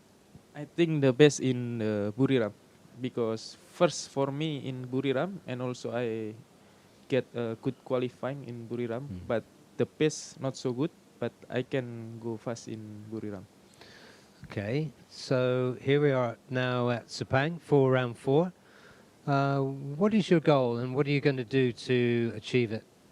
My goal is I can fighting in the top group with the top rider also, and also I hope I can fighting for the podium also, because already 4 round and then now coming to the top group. Yeah, could you talk about how you manage the transition from riding 600s to riding 1000 cc's? No, in Indonesia we cannot practice 600 also 1000, and then I just training with the 250 bike. But you were racing 600s before, and yes. and now 1000. So how has the transition been for you? What are the big differences? So the difference is the power and the heavy the bike. So big difference with the 600, and also I still don't understand with 1000 bike, and I need to learn many more. What makes the difference? And obviously the power and Yes, the the weight. What power. about the electronics? The power, the electronic, I think not so problem. The power and the weight, the bike. Okay, Gary, thank you. It's a question a lot of people are always asking. Thank about you. how you transition between these two. Could you pass that to Anupab? Anupab, of course, you've done the same thing, but you're a more experienced Superbike racer now, and you've been going well today, I noticed. So could you tell us about your experience racing in this championship so far this season? Yes, for me, when first start in Thailand in the Chang International Circuit, I have a good confidence because the home track for me. Yes, I can make 2 podium in the race 1 and race 2. I have a good confidence for the next round in Malaysia, but I cannot prove to top group because I have something in the bike, in the setting, but I keep anything, come back home for make homework, practice a lot and setting a lot in the bike for the next round to the Sugo. Everything is okay, everything is more good, but I have some problem in the hand. Yes, pain hand, and now I think everything is okay. I 100% for the race in the Sepang. Yes. That's good. So you mentioned your injury. Yes. What sort of training do you do? Training motocross and fat tech and anything in my home and with my team. Yes. On the bike? Yes, on the bike. Okay. And you're racing Superbikes in Thailand? Just 2 or 3 times. Yes. Okay. All right. And what do you think? What is your strategy going to be for this round?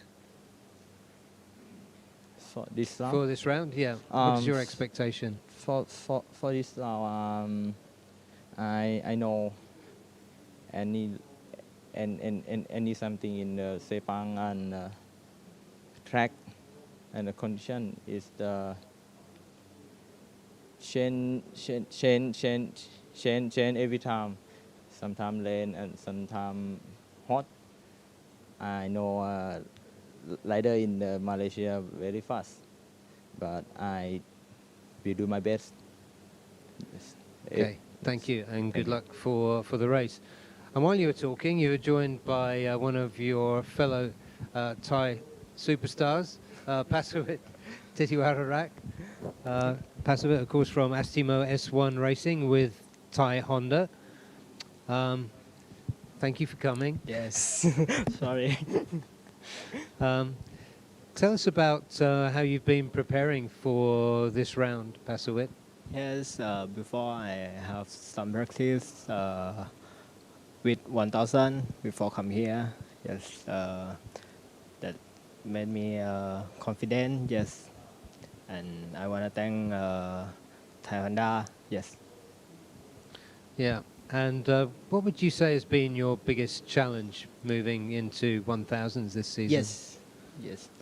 I think this is big challenge for me because I have short time for 1000.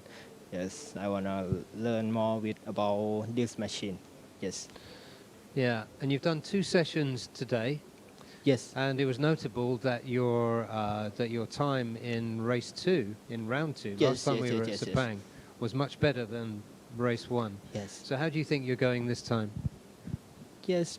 After round 2, I'm more confident, and my team change some setting and make my riding is better. Yes. Okay, and what's your expectation then for this weekend? Top 5. I think my target is top 5. Yes. Yeah, that sounds good. Thank All you. right. Pasawit Titiwararak, thank you. Thank you. Thank you, Anupab Samoon, and thank you, Gary Salim. Best of luck to all of you guys this weekend. So thank you. We are... Is that... Yeah, I'm just trying to think how many more interviews we have to do, but no, we are finished. So we finished on a good note. Thank you, gentlemen. We'll be back tomorrow for free practice day 2. So join us then on YouTube Live and on Facebook Live, and we'll be with you throughout the day. So we'll look forward to seeing you then. Thank you, and have a good night.